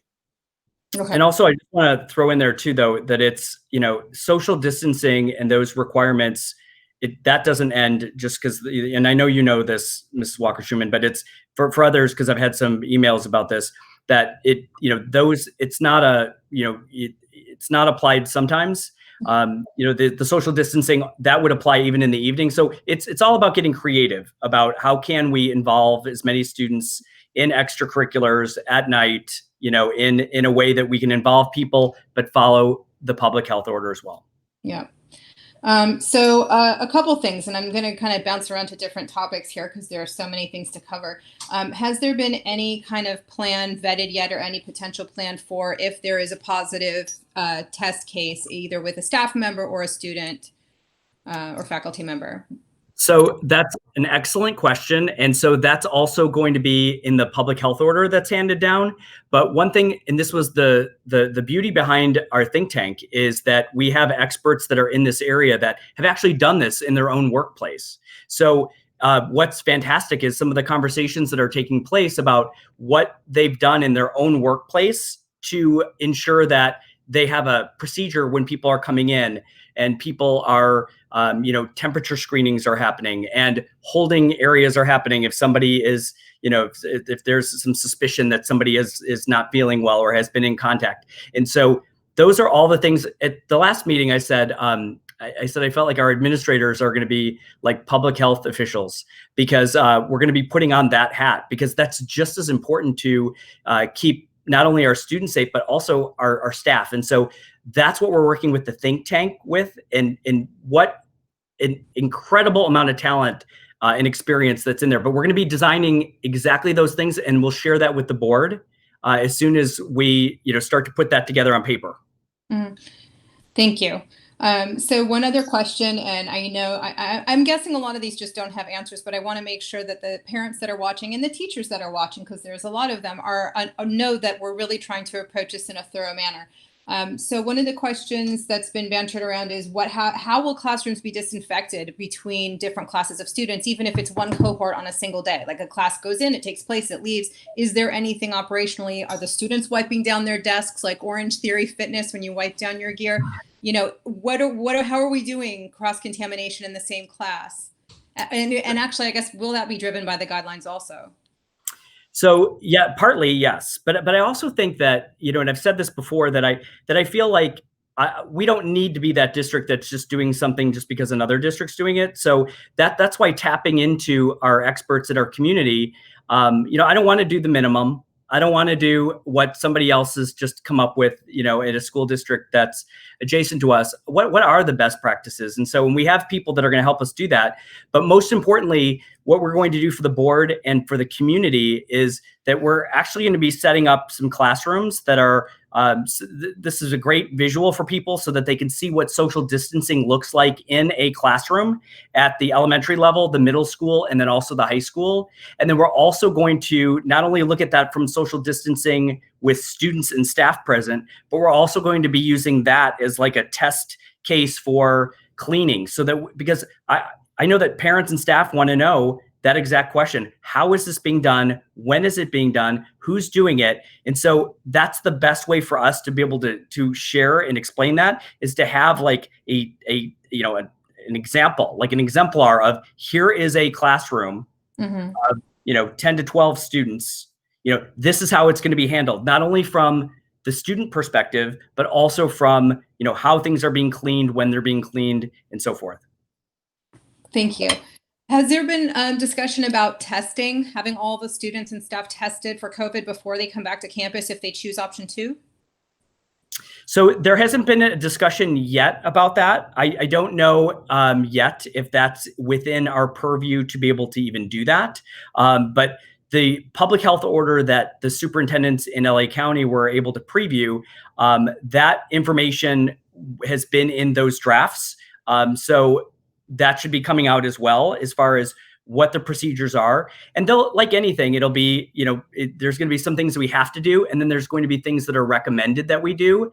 And I know that what our community expects and our staff expects to keep people safe, and we're going to do those things and more. Okay. Fantastic. Okay, I just want to touch on, because a couple people have brought this up, option C, this like mythical thing that popped into existence. So this actually came out of a conversation of a bunch of parents who like the idea of being all virtual, but don't want to utilize Apex, that they would prefer to have the kind of home learning 2.0 model, or what the home version of the every other week of option 2 looks like, but do that consistently. So the question that was asked was, well, if I don't want my student to come to school, if I just keep them home the whole time, does that mean they'll be able to participate in the, from home in a remote environment with their classroom teacher guiding their learning? And so that's I think what people are talking about when they're saying option C. It came out of a conversation that's happened over the last couple of days. And my answer was, I don't know. We haven't really talked about that. But, maybe it's something that we could talk about as an option, and not to complicate anything. But I know that there are families, even if a kid gets sick and skips a week, they're 3 weeks at home, will they be able to still log into their classroom, environment through the ViewSonic board and access the learning? And Dr. Berge, I could jump in this one, is we do not recommend that model, in the sense that because it's a hybrid fashion, I believe that most of our teachers will be utilizing things happening within the classroom. So there's manipulatives, there's group projects that will be happening on those few days during that week A that they're in the classroom. So if a student were to sign up for the hybrid, or not sign up for the ILC and stay in the hybrid for the full semester, they would be held accountable for what's happening within that classroom. So if they never show up to the said classroom, they could be penalized based off of lack of participation, not having things completed, and not having access to some of the curriculum. So I'm going to use an example as if I were, and I'm just personal, if I were a STEM teacher and we were building something for green architecture in my classroom, and that student was only logging in and listening to what was being delivered, and having said friend bring stuff home to them, that course is still partially based around participation in manipulation of materials. So how can we grade that person? That's why you have to really, as a parent and as a student, think about, yes, you'll miss out on some of those opportunities in the virtual setting. However, in the hybrid setting, yes, if you miss 1 week due to illness, and that's why it's set in a 2-week rotation, that's 14 days, you will come back and still be able to take an assessment. that the teacher is providing inside the classroom. You will still be able to participate in the group projects that are being delivered or happening, providing a speech, those types of things, because the ViewSonic isn't a two-way mirror. You know, we're really designing it as a one-way opportunity to keep the conversation going while at home, but not replace true instruction and true opportunity from the classroom. Does that make sense a little bit? Yeah, it does. So one of the other questions is, I think because it's, I think, new, not just for the classrooms, but for the teachers as well as, you know, for the students, the ViewSonic, how is it different from MyView board? Because they're two different things, right? The ViewSonic is the actual hardware, and I think the MyView board is the software. Correct. A little bit about how they work together, and I love the one-way mirror kind of reference that you made. Totally. So the ViewSonic is already currently in most of our elementary, middle school, and high school core classrooms. And like David D'Amico had stated earlier, it's funny, I always say his first and last name. I don't know why I do that. What David had stated earlier is that anything that was missing was already pre-approved by the Board of Education and will be placed into those classrooms prior to fall. The MyView board is actually the software that will actually be on and attainable via any internet connection to the student devices, and they will be able to then see what is being projected, written on, or presented on the ViewSonic. So again, you kind of want to, going back to the one-way mirror idea, is they're going to be able to see, you know, their reflection back of what's happening within the classroom.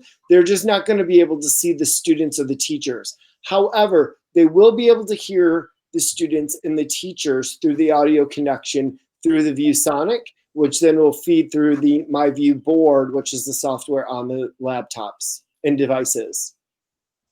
Okay. Terrific. Thank you. So for students that choose the ILC option, they're still going to have access to the College Center and resources available within the College Center? Correct. Those students that are enrolled in the ILC are still students of their home school. Like Dr. Brady stated, we are not removing those students from those course schedules. So just to kind of clear things up a little bit, let's say that there's 24 students in my algebra class.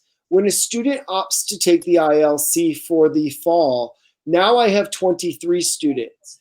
There's rostered 24, but only 23. So when we're creating the cohort, we're not only dividing the 23 into some form of calculation to be able to create those two cohorts for social distancing versus dividing 24. But that seat's still there at second semester when the student returns. I went down a rabbit hole and forgot your question. That's okay. I'm going to move on because I've got several others. Can you spend a little bit of time talking about, we spent a lot of time focusing on like middle and high school. Can you talk a little bit about Goalbook and the TK5 grade levels? Yes. So Goalbook is really the resource. It's a toolbox or a toolkit. It's really Goalbook Toolkit is what it's called, where it provides multiple opportunities for teachers to find standards-based lessons and activities that align for whether we're approaching a social emotional learning opportunity for our students, an ELA lesson for our students, and it's cross grade level, and it also provides some modifications and differentiation even for support for our special education students. Our students will still have access to Seesaw and Google Classroom for instructional delivery, communication, and grading for our TK through 5th grade students. We wanted, regardless of COVID, to utilize Goalbook to help our teachers obtain a toolkit with multiple lessons that are standards aligned to help strengthen our curriculum within our elementary and strengthen our curriculum, which is being provided for our special education students, TK through 12th grade. So there's over 88 staff members that will have access to Goalbook going into the fall, regardless of COVID. But because of COVID, it has actually provided our staff with more resources to implement a really quality education through the ILC, but also a really quality education in a hybrid model. Okay. So the one other question that I have, and I just want, this is really, I know the answer to this, but I want it to, for everyone to hear it.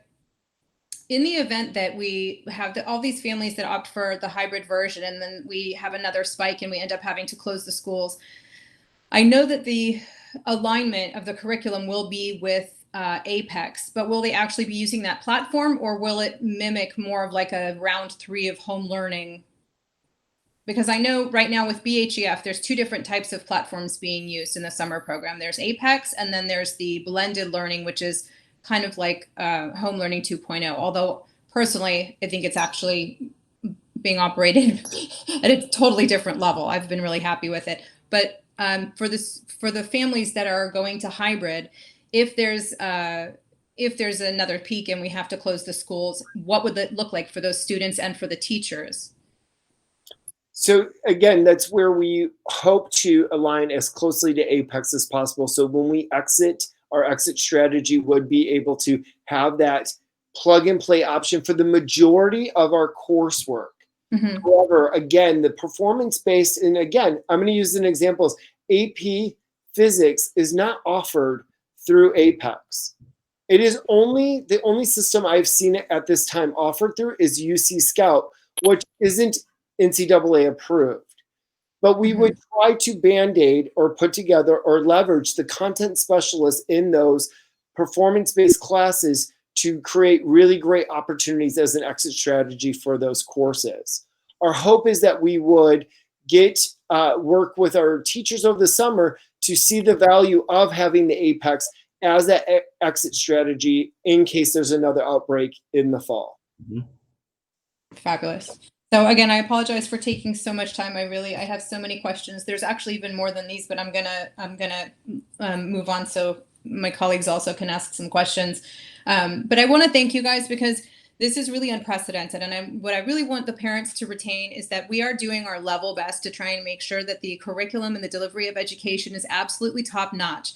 This is not something that we were able to foresee. No district did. We are doing our best to improve the delivery and make sure it's optimized. But there are expectations that are going to need to be adjusted. This is not like regular school. To have the expectation that it's going to feel like that to the students is I don't think realistic. And I just want to share that personally as my opinion. I really am hopeful that people will have patience as we roll out with this. We're really trying to make sure that everyone's needs are met. So I thank you guys for all of your hard work and for humoring me with all my questions.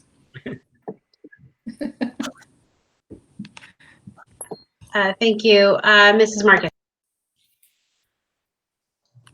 Yoni had a question that he wanted to pop in with. I'll let him pop in with it right now, and then I'll take over when he's finished, okay?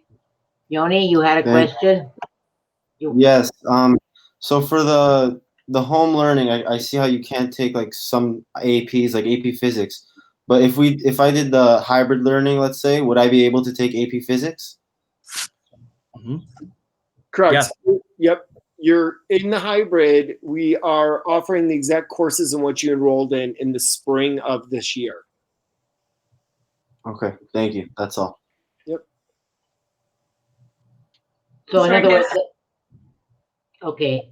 So in other words, even in the hybrid or the blended, they get the honors classes and so on through APEC, right? They'll be through APEC. Is that correct? Mm-mm. Nope. It's supplementally could be used. Correct. Okay, it's still, we're still using APEC and that with the classes that are offered there, right? I mean, that's what this question was about. So I can't see why you wouldn't be able to if it was offered in APEC, because the blended learning or the hybrid is using the APEC model, isn't it? The APEC, that's my understanding. So I'm going to try to clear up some of the mud.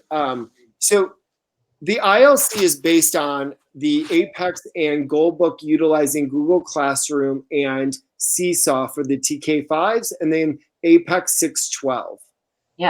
So that's separate. So hybrid is really our attempt at creating any sort of normalcy for our current student population. For those that want to return back to the brick and mortar, which then our teachers are teaching like a normal school year.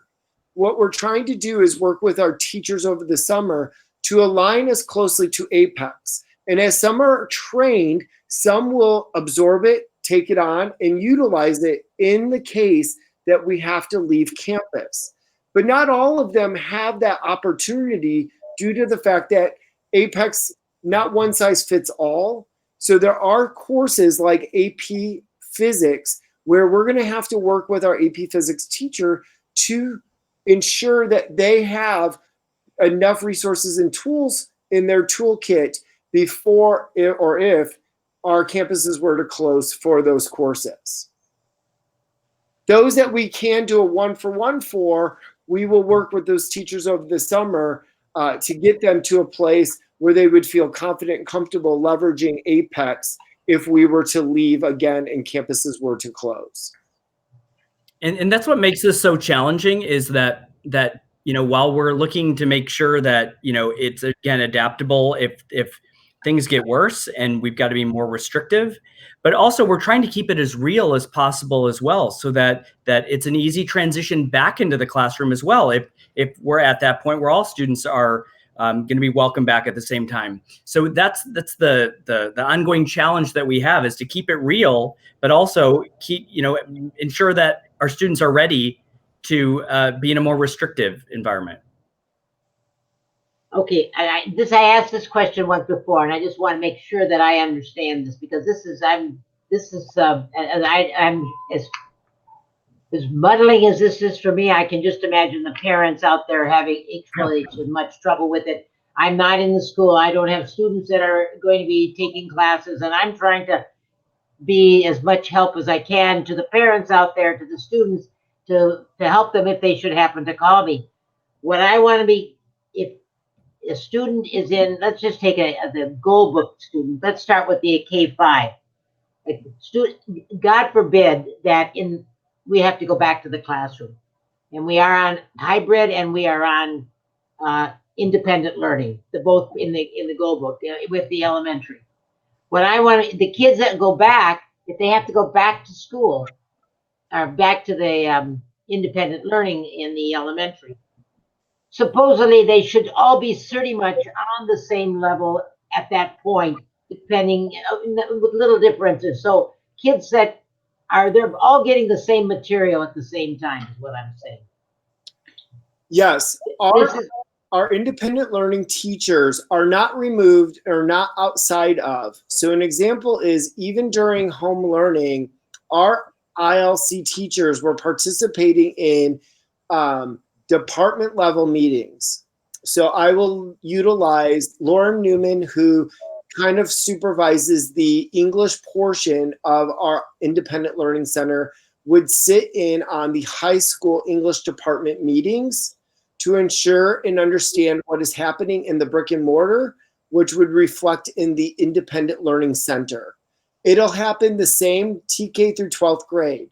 So whoever and when is identified who will deliver instruction for the TK 5th grade Independent Learning Center, those teachers or multiple teachers will work closely with Sarah Kaber, Craig Bugby, and those grade levels specialists to ensure that they're meeting the standards that are being taught within the brick and mortar, to make sure the students are on the same pace and progress. So that way they all end the semester at the same spot. Okay, that's what I wanted to make sure. So that what I'm trying to, for the parents who are making a decision, it's not that their children are not going to be getting more of one in either way. In other words, they're going to get the same education, whether they do it the independent, or whether the child is back with social and blended learning. I want them to understand that we're still going to get them to the same place at the end of the year. I mean, that they're all going to come out with a pretty much an identity. As far as the techniques and so on of teachers, it is different, but you do have them all understanding that. So it's a matter of basically whether you want your child to be home for the safety person of the COVID, as opposed to going back to school part-time, every other day.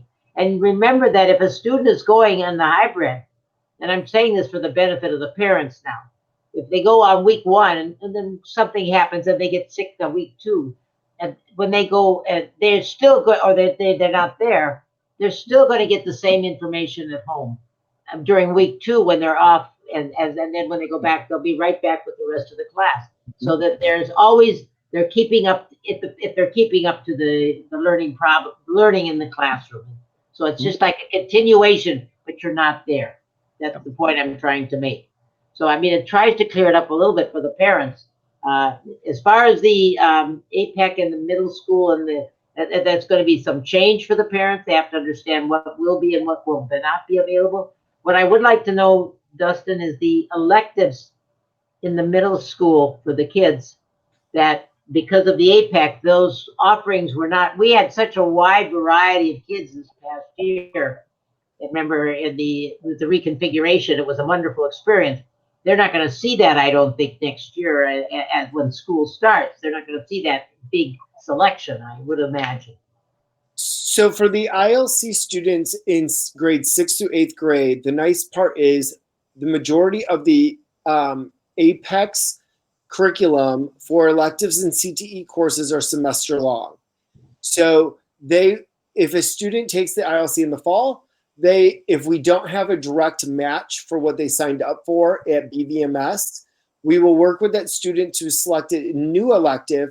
But then when they return in the spring, we will do everything in our power to ensure the elective that they missed, we will regain either in the spring or the following school year.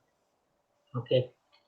I think that for the most part, most of my questions have been answered. So I just, it's just that we don't know what's going to happen. I know all the work that's been going into it. I know that every day the Brain Trust is putting their heads together and thinking about this, that, and the next thing, and trying very, very hard to, what should we say, be a crystal ball, be able to, but you can't. There's no way that you can actually predict anything. And so you just have to keep going. You never know what's going to come from the Department of Public Health, from the Los Angeles County Office of Education, and from other outside sources.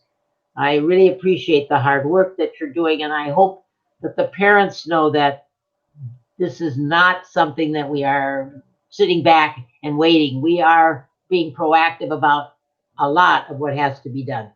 Yeah, So, there's a lot of sleepless nights. No one is taking anything for granted, and we're ready to pivot, whatever the need is. And we're trying to be as creative and as adaptable as possible. thank you. I have a question. For students who are choosing to, or parents are choosing for their student to be on the virtual option, MS students, middle school students have to, I believe, just like high school, select 2 electives. Do they not, Dustin? Correct. So because of the Apex, and you said earlier it doesn't offer all of the options for those electives, are students still going to be required to choose 2 electives if there is a difference in the options being offered? That is our encouragement. It You is not. encourage that. So it's not a requirement? It's not a requirement by state law. Only the core subject areas are required within the middle school CDE regulations. We are fortunate through reconfiguration and consolidating resources to offer such a robust list of electives. Most of our students, though, do take world language in the middle school. So a lot of our students naturally give up an elective for that world language. So they'd only be selecting 1 elective for the most part. Yep. Okay, and what about for students who, let's say last year they took an elective having to do with foreign language, and so now they're going to select that next level foreign language elective, and they go into it and they see that, there's a difference between the curriculum. It's not compatible. It's not, it's not as seamless as they initially thought it would be. What happens then? Is there to support, but what would you say to those parents? They have no option to remove themselves or remove their child from that elective at that point, or are they going to, I guess my question is, do they have an option to drop the class and choose something else or choose nothing? Totally. just like our brick and mortar, our independent learning center students, oh no.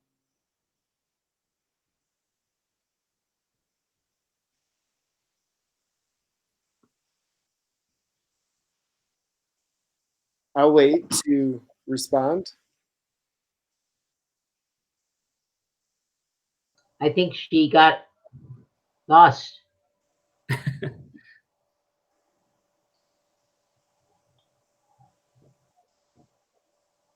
It'll probably take her like a minute or two to come back.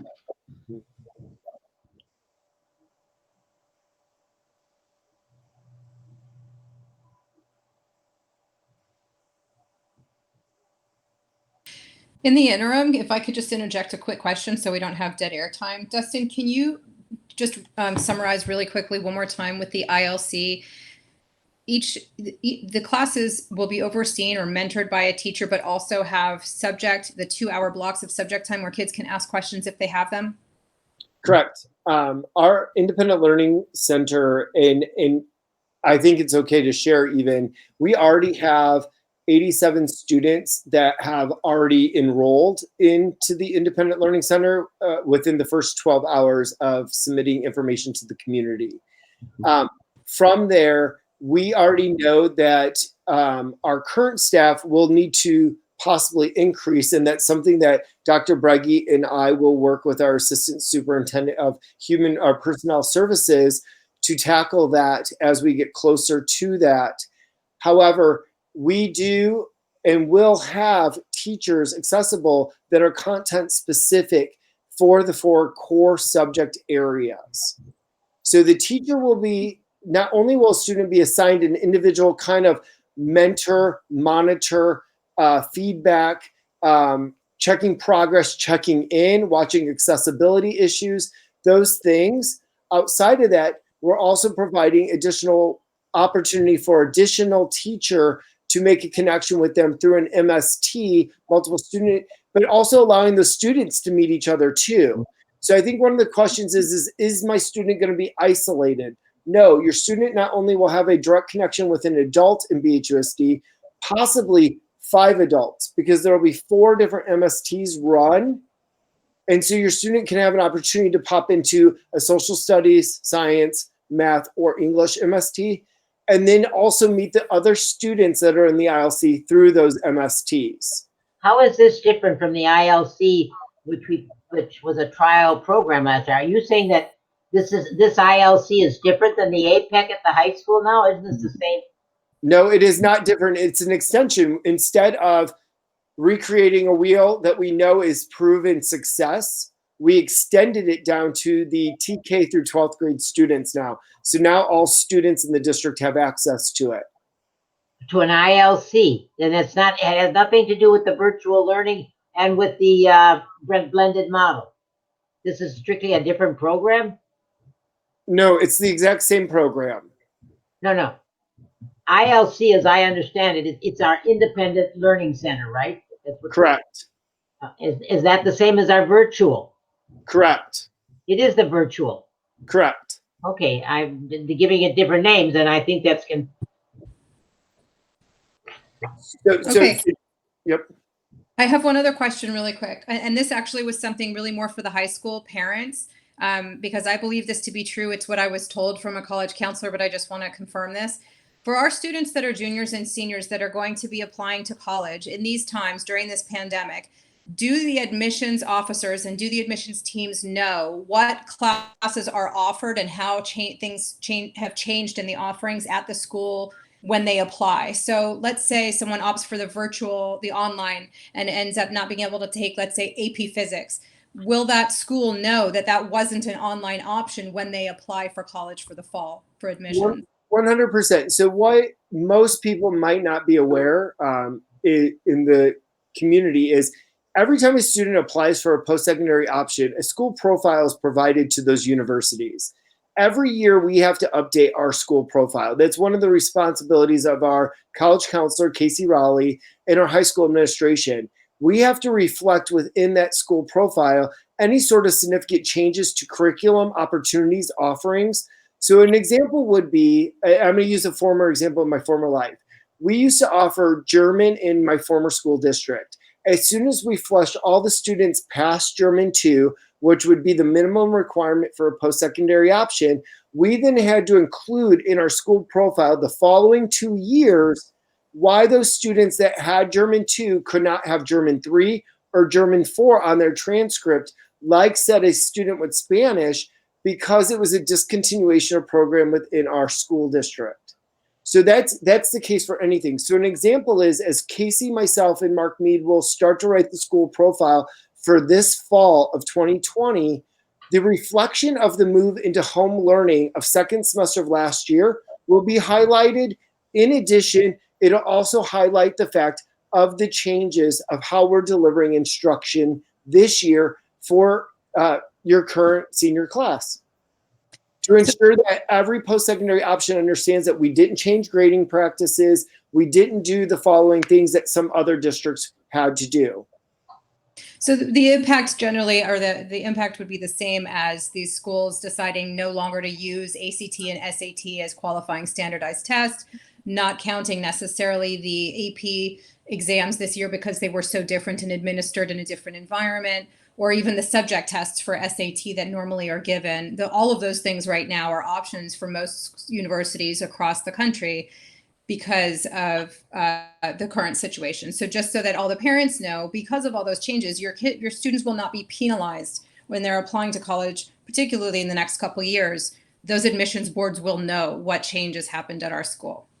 In addition, and we're seeing more and more of a push for a holistic review of applications, more now than ever, due to the closure of most physical schools, or if not all physical schools, second semester of last year. So this senior class will have a more holistic review than previous classes, correct? I think our college counselor, what the name is just slipped my mind, will have a lot to do with bringing that out to the colleges when it comes time for this to be out there. That's, in fact, she may need even a little help in doing that to make sure that the colleges understand. So that's. And I'm sorry to interrupt. I just want to ask Mr. Carey if he is listening, that Mrs. Hacker is trying to get into the room. So she's been let in. Oh, okay. I will let her know.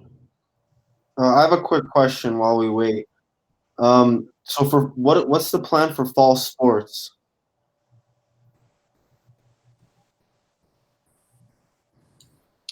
Mr. Ellis? Yeah, Mr. Ellis. I'm trying to unmute here. Right now for fall sports, everything is on hold until we have given a go-ahead either for two different areas. One would be the public health order that's coming down, and second would be what CIF determines what sports are allowed, what their plan for opening up the fall sports seasons are. There's been many discussions in terms of pushing the fall back to the middle of September. If we can do that, they've gone to the point where they would even start the fall sports in January and try to run a 3 abbreviated seasons, fall, winter, and spring in the second semester. So it's, like I said, it's all up in the air in terms of what CIF will allow us to do and what dictates that. Thank you. My pleasure.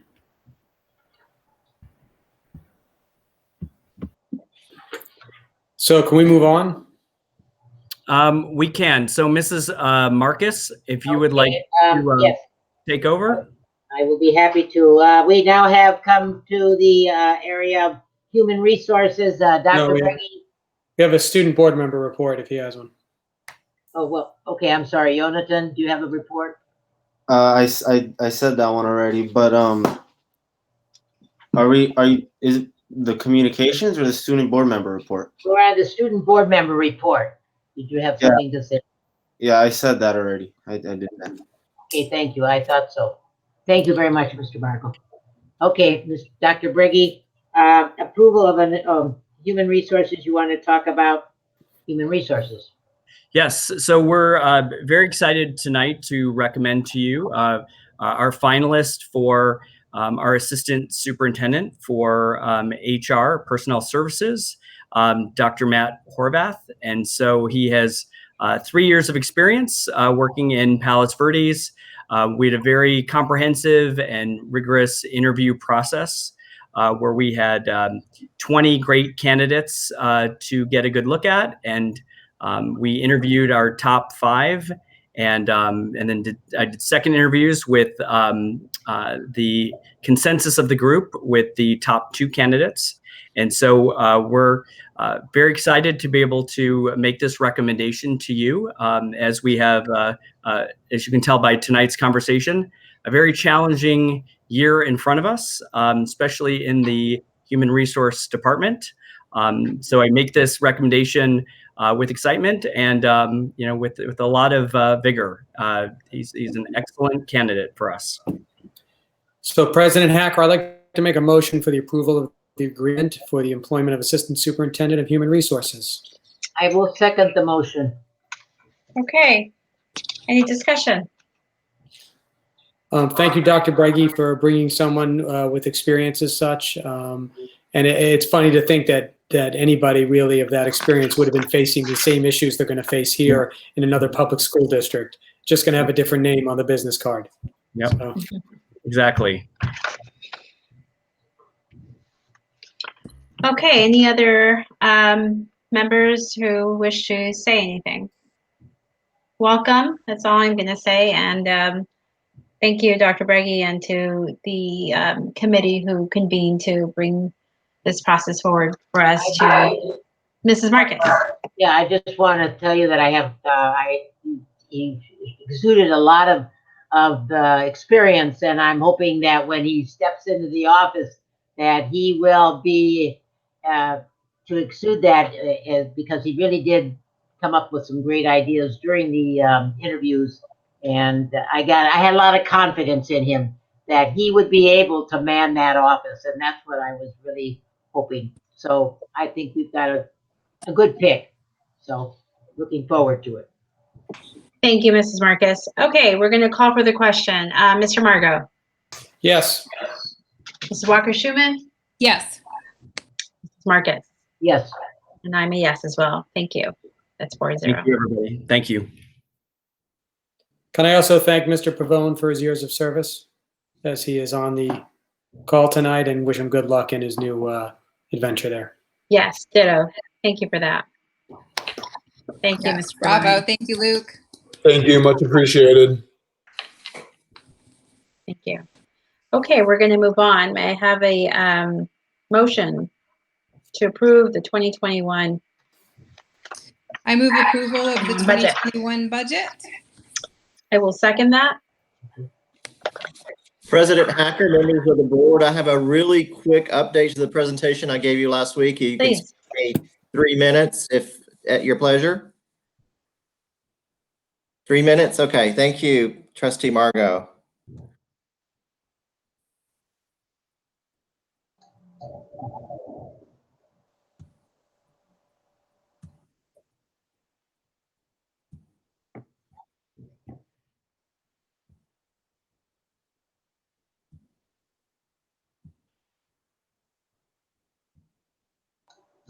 Three minutes are up. That's what I'm talking about. Can someone tell me if they can see my screen? Yes. Perfect. So just a couple of updates, and I just want to thank the Finance Committee, the members of Cabinet, the administrative team, business services. It takes a lot to produce a 180-page budget, and they have worked under really trying circumstances with COVID-19, so I just want to thank everybody. So I just have a couple of updates from last week. In a nod to Trustee Margot, I wanted to give some historical perspective to the general fund budget. So when you look here are the general fund revenues since 17-18. And if you take a look at the different categories, you can really see where there hasn't been much change in federal revenue or other state revenue, local revenue, but you see the increase really is in our property taxes. So in each of the last 3 years, you can see about a 5% increase in property tax revenue, and that's really driven our general fund revenue over the last 3 years. And then if you pop down and look at expenses, you can see our expenses have increased over the last 3 years. And if you go down to the middle of this chart, you can see employee benefits. You've had a fairly large increase in employee benefits, and those are our STRS and PERS costs. But other than that, it's been fairly stable as far as our expenditures. And if you go ahead and look at the ending fund balance that we had in 17-18 and 18-19, you'll see that in both those years, we did not have an operational deficit. We had an operational surplus of $911,000 in 17-18 and then 1.6 million in 18-19. And you can see below that our reserve percentage actually went up from 24% to 26%. And we're expecting a small decline in 19-20 based on our estimates at this time, down to about 23.5%. I want to go ahead and just move forward to our multi-year projection. Our 2021 year adopted budget, it looks like this right now. We're showing property taxes increasing by about 4.5% for 2021. But note that in 21-22, we're showing a flat line of property tax revenue. And that really drives the deficit spending, or the deficit that you'll see in just a minute. So we have no increase in property taxes for 21-22 and a small 2% increase in 22-23. All other revenues are about the same. And expenses don't increase that much either in the out years. Our collective bargaining agreement ends in 2021. We're not currently projecting any increase in salaries in 21-22 and a small COLA increase in 22-23. So there's not a big increase in expenses, but our operational impact of not having that increase in property tax revenue creates a situation where we have an operational deficit in the out years, and that's what we're concerned about. That our reserve would go down to about 20.95% in 2021, down to 18.3% in 21-22, and down to about 14% in 22-23. Once again, that's driven really by a plateauing of property tax revenues and not necessarily an increase in expenses. Very quickly, we went over these restricted general fund budgets at our study session. Those have not changed. I do have some really important information to share with the board, though, around our COVID-19 funding. This just came in today, actually. If you remember last week, the governor had one plan for the CARES funding. The legislators had another plan. So just today, we received news that they have come to an agreement on how they're going to split the CARES funding for next year. So right now, as we speak, this is what we project our proposed COVID-19 support is going to be for our district for next year. So you can see that we have our initial allocation of ESSER funds there of $464,000. Just a side note, there's a little asterisk there and across the board there. We had to share a small portion of these funds with our local private schools. We're still working with CDE to figure out what that apportionment needs to be to our private schools. So we're waiting on direction, but it's not going to be very much, probably around 3 or 4%. But you can see that they've broken out the CARES funding in 3 different components. Students with disabilities, we're expecting to receive about $967,000 in one-time dollars next year. We're getting about $544,000 based on LCFF or attendance, and another $596,000 based on our at-risk students. And all of these funds can be used for student learning supports, integrated service and supports, tech, mental health, additional core academic support.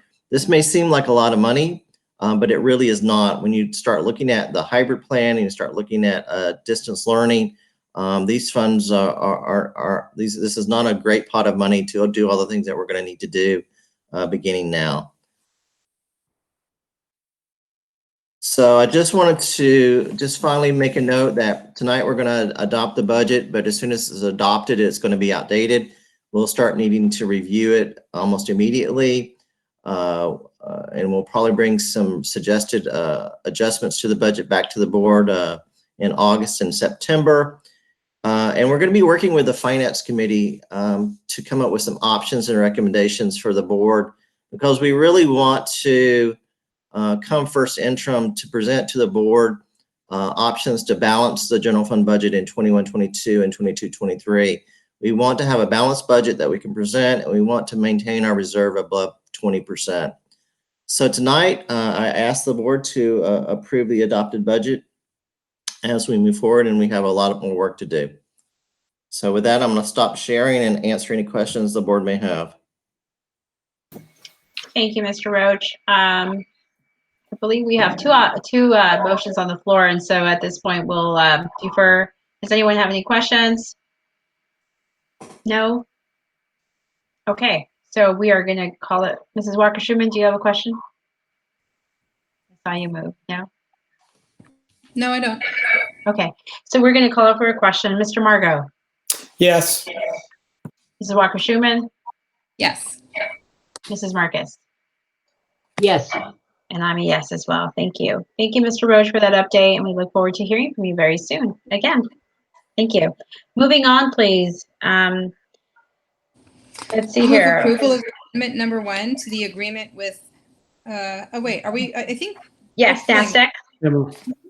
We're on item B. B, yeah. So I move to table item, what is that? 14B.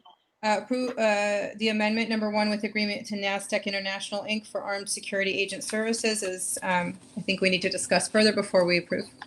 I second the motion to table. Okay, are those in favor, or Mr. Margo, did you want to have any discussion? No, thank you. Anybody else? Discussion? Okay, all those in favor? Aye. Okay. Aye. Okay, Mrs. Walker-Schuman, of course, you said yes. Okay, so I wanted to vote on this, but I guess since we tabled it, I'll agree to that as well. Thank you. Okay, moving on. May I have a motion, please? I'll make a motion for the ratification of the amendment number 1 to the professional services agreement with 13th Street Architects. I'll second. For architectural services for Beverly Hills High School swim gym. I second. Thank you, Mrs. Marcus. Any discussion? No? Okay, we're going to call for the question. Mr. Margo? Yes. Mrs. Walker-Schuman? Yes. Mrs. Marcus? Yes. And I'm a yes as well. Moving on to planning and facilities. I move ratification May I please have a motion? Charge change order number 1 to the agreement with One Silver Serve Inc., DBA Serve Pro West Coast Serve Pro for lead paint abatement at the Beverly Hills High School swim gym. I'll second. I will second that. Okay, any questions? No. Okay, Mr. Margo, may I ask the question? Thank you. Mrs. Walker-Schuman? Yes. Mrs. Marcus? Yes. And I'm a yes as well. Okay, so that concludes our meeting, and we are now going over to communication from board members. Mr. Margo. I wanted to see if Yoni had anything before I started. I think he mentioned something before. I'm not sure. Yes, I do. I hope everyone has a great rest of his or her week and a relaxing yet productive summer. If there are any students who are having a hard time trying to figure out a plan for extracurriculars this summer, please feel free to contact me because I would be happy to help you find an activity that you would enjoy doing. I can help students find jobs, internships, and community service opportunities, so please don't hesitate to contact me. Thank you. Okay, thank you, Mr. Bishani and Mr. Margo. Thank you. I really appreciate the community's involvement in our attempts so far to create a learning experience for everybody for the fall. We've said it a lot tonight. We've had tremendous conversations. Dr. Breggy, you and your staff have just done yeoman's work on this. I really do appreciate it. I want to say that. I also appreciate our community. I like that they're paying close attention to this, and I like that they're asking good questions. I feel this is a kind of a great time for all of us as trustees to represent the voice of the community and keep this thing going in a positive direction. So thank you all. Have a great week. Mrs. Walker-Schuman. I agree with Mr. Margot, and I also want to thank the community for their involvement. I think that we're really unique here that we have such involved parents and community members, and that actually makes us stronger. It makes us better, and so I hope that we continue to solicit and have conversations based on the questions that are being asked. And I also want to thank the teachers, because I know a ton of teachers showed up to watch this meeting. I know everyone's really invested in trying to make sure that whatever we do in the fall is good and is right for the students and for the staff. And so there are a lot of really great questions and points that came out of the comments that the teachers were making in the YouTube live stream. So I'm anxious to include them in part of this conversation as we begin our discussions about an MOU. And I thank the individual teachers that have reached out to me to share their perspective and experience, because that really helps form our opinions. So thanks to everybody for their work. Of course, Dr. Breggy and the cabinet as well. Mrs. Marcus. I also want to thank the board, the administration, the cabinet for the hard work and the consistent ability to adapt to all the changes that are coming down, because every day something changes and something is different. And again, you go one step forward and you go 2 steps back. And I really think that our administration, Dr. Briggy, and all the members of the cabinet are working very, very hard to be proactive, to stay with the changes, and to keep the community informed. I know that some parents are not going to be we can't please everybody all of the time, as the expression goes, but we're doing our best to make sure that everybody gets a good education next year, and that's what counts. I'm sorry that everybody can't always have exactly what they want, but we can give them the best that we can, and we're doing the best that we can to do that. So I want to thank the parents for their understanding and to be willing to be resilient to what's going to come down, because that's the most important thing. So thank you. So I just want to say that thank you, Dr. Breggy. I know these are very difficult times. I can't imagine, and you know what it's like to walk in your shoes. But you've done a very nice job of getting everyone together and trying to work out the details. And to Dustin as well. Dustin, I want to thank you for answering all of my questions. I got knocked out of the system. Hopefully we can have I'll send you my questions and maybe you can answer those. But I know that these are very difficult times for parents to make decisions about, what is the best choice for their child, and they know their child best. So, it is difficult. It's a difficult time for any parent in this country right now, as we try to make decisions that will really impact our students for months to come. So these are big, heavy decisions and a lot of heavy details that need to be ironed out. But I do appreciate the process, and I look forward to, doing this together, because there's no other way. So thank you. And thank you to the board for today, Mr. Roach, and to Mr. Ellis for sticking around, Mrs. Starkins for helping me get back on, and to KBEV and everyone watching. Have a great evening. Good night, everybody. Everybody. Good night. Good night. All right. So who threw me off? Bye-bye. Have a good evening.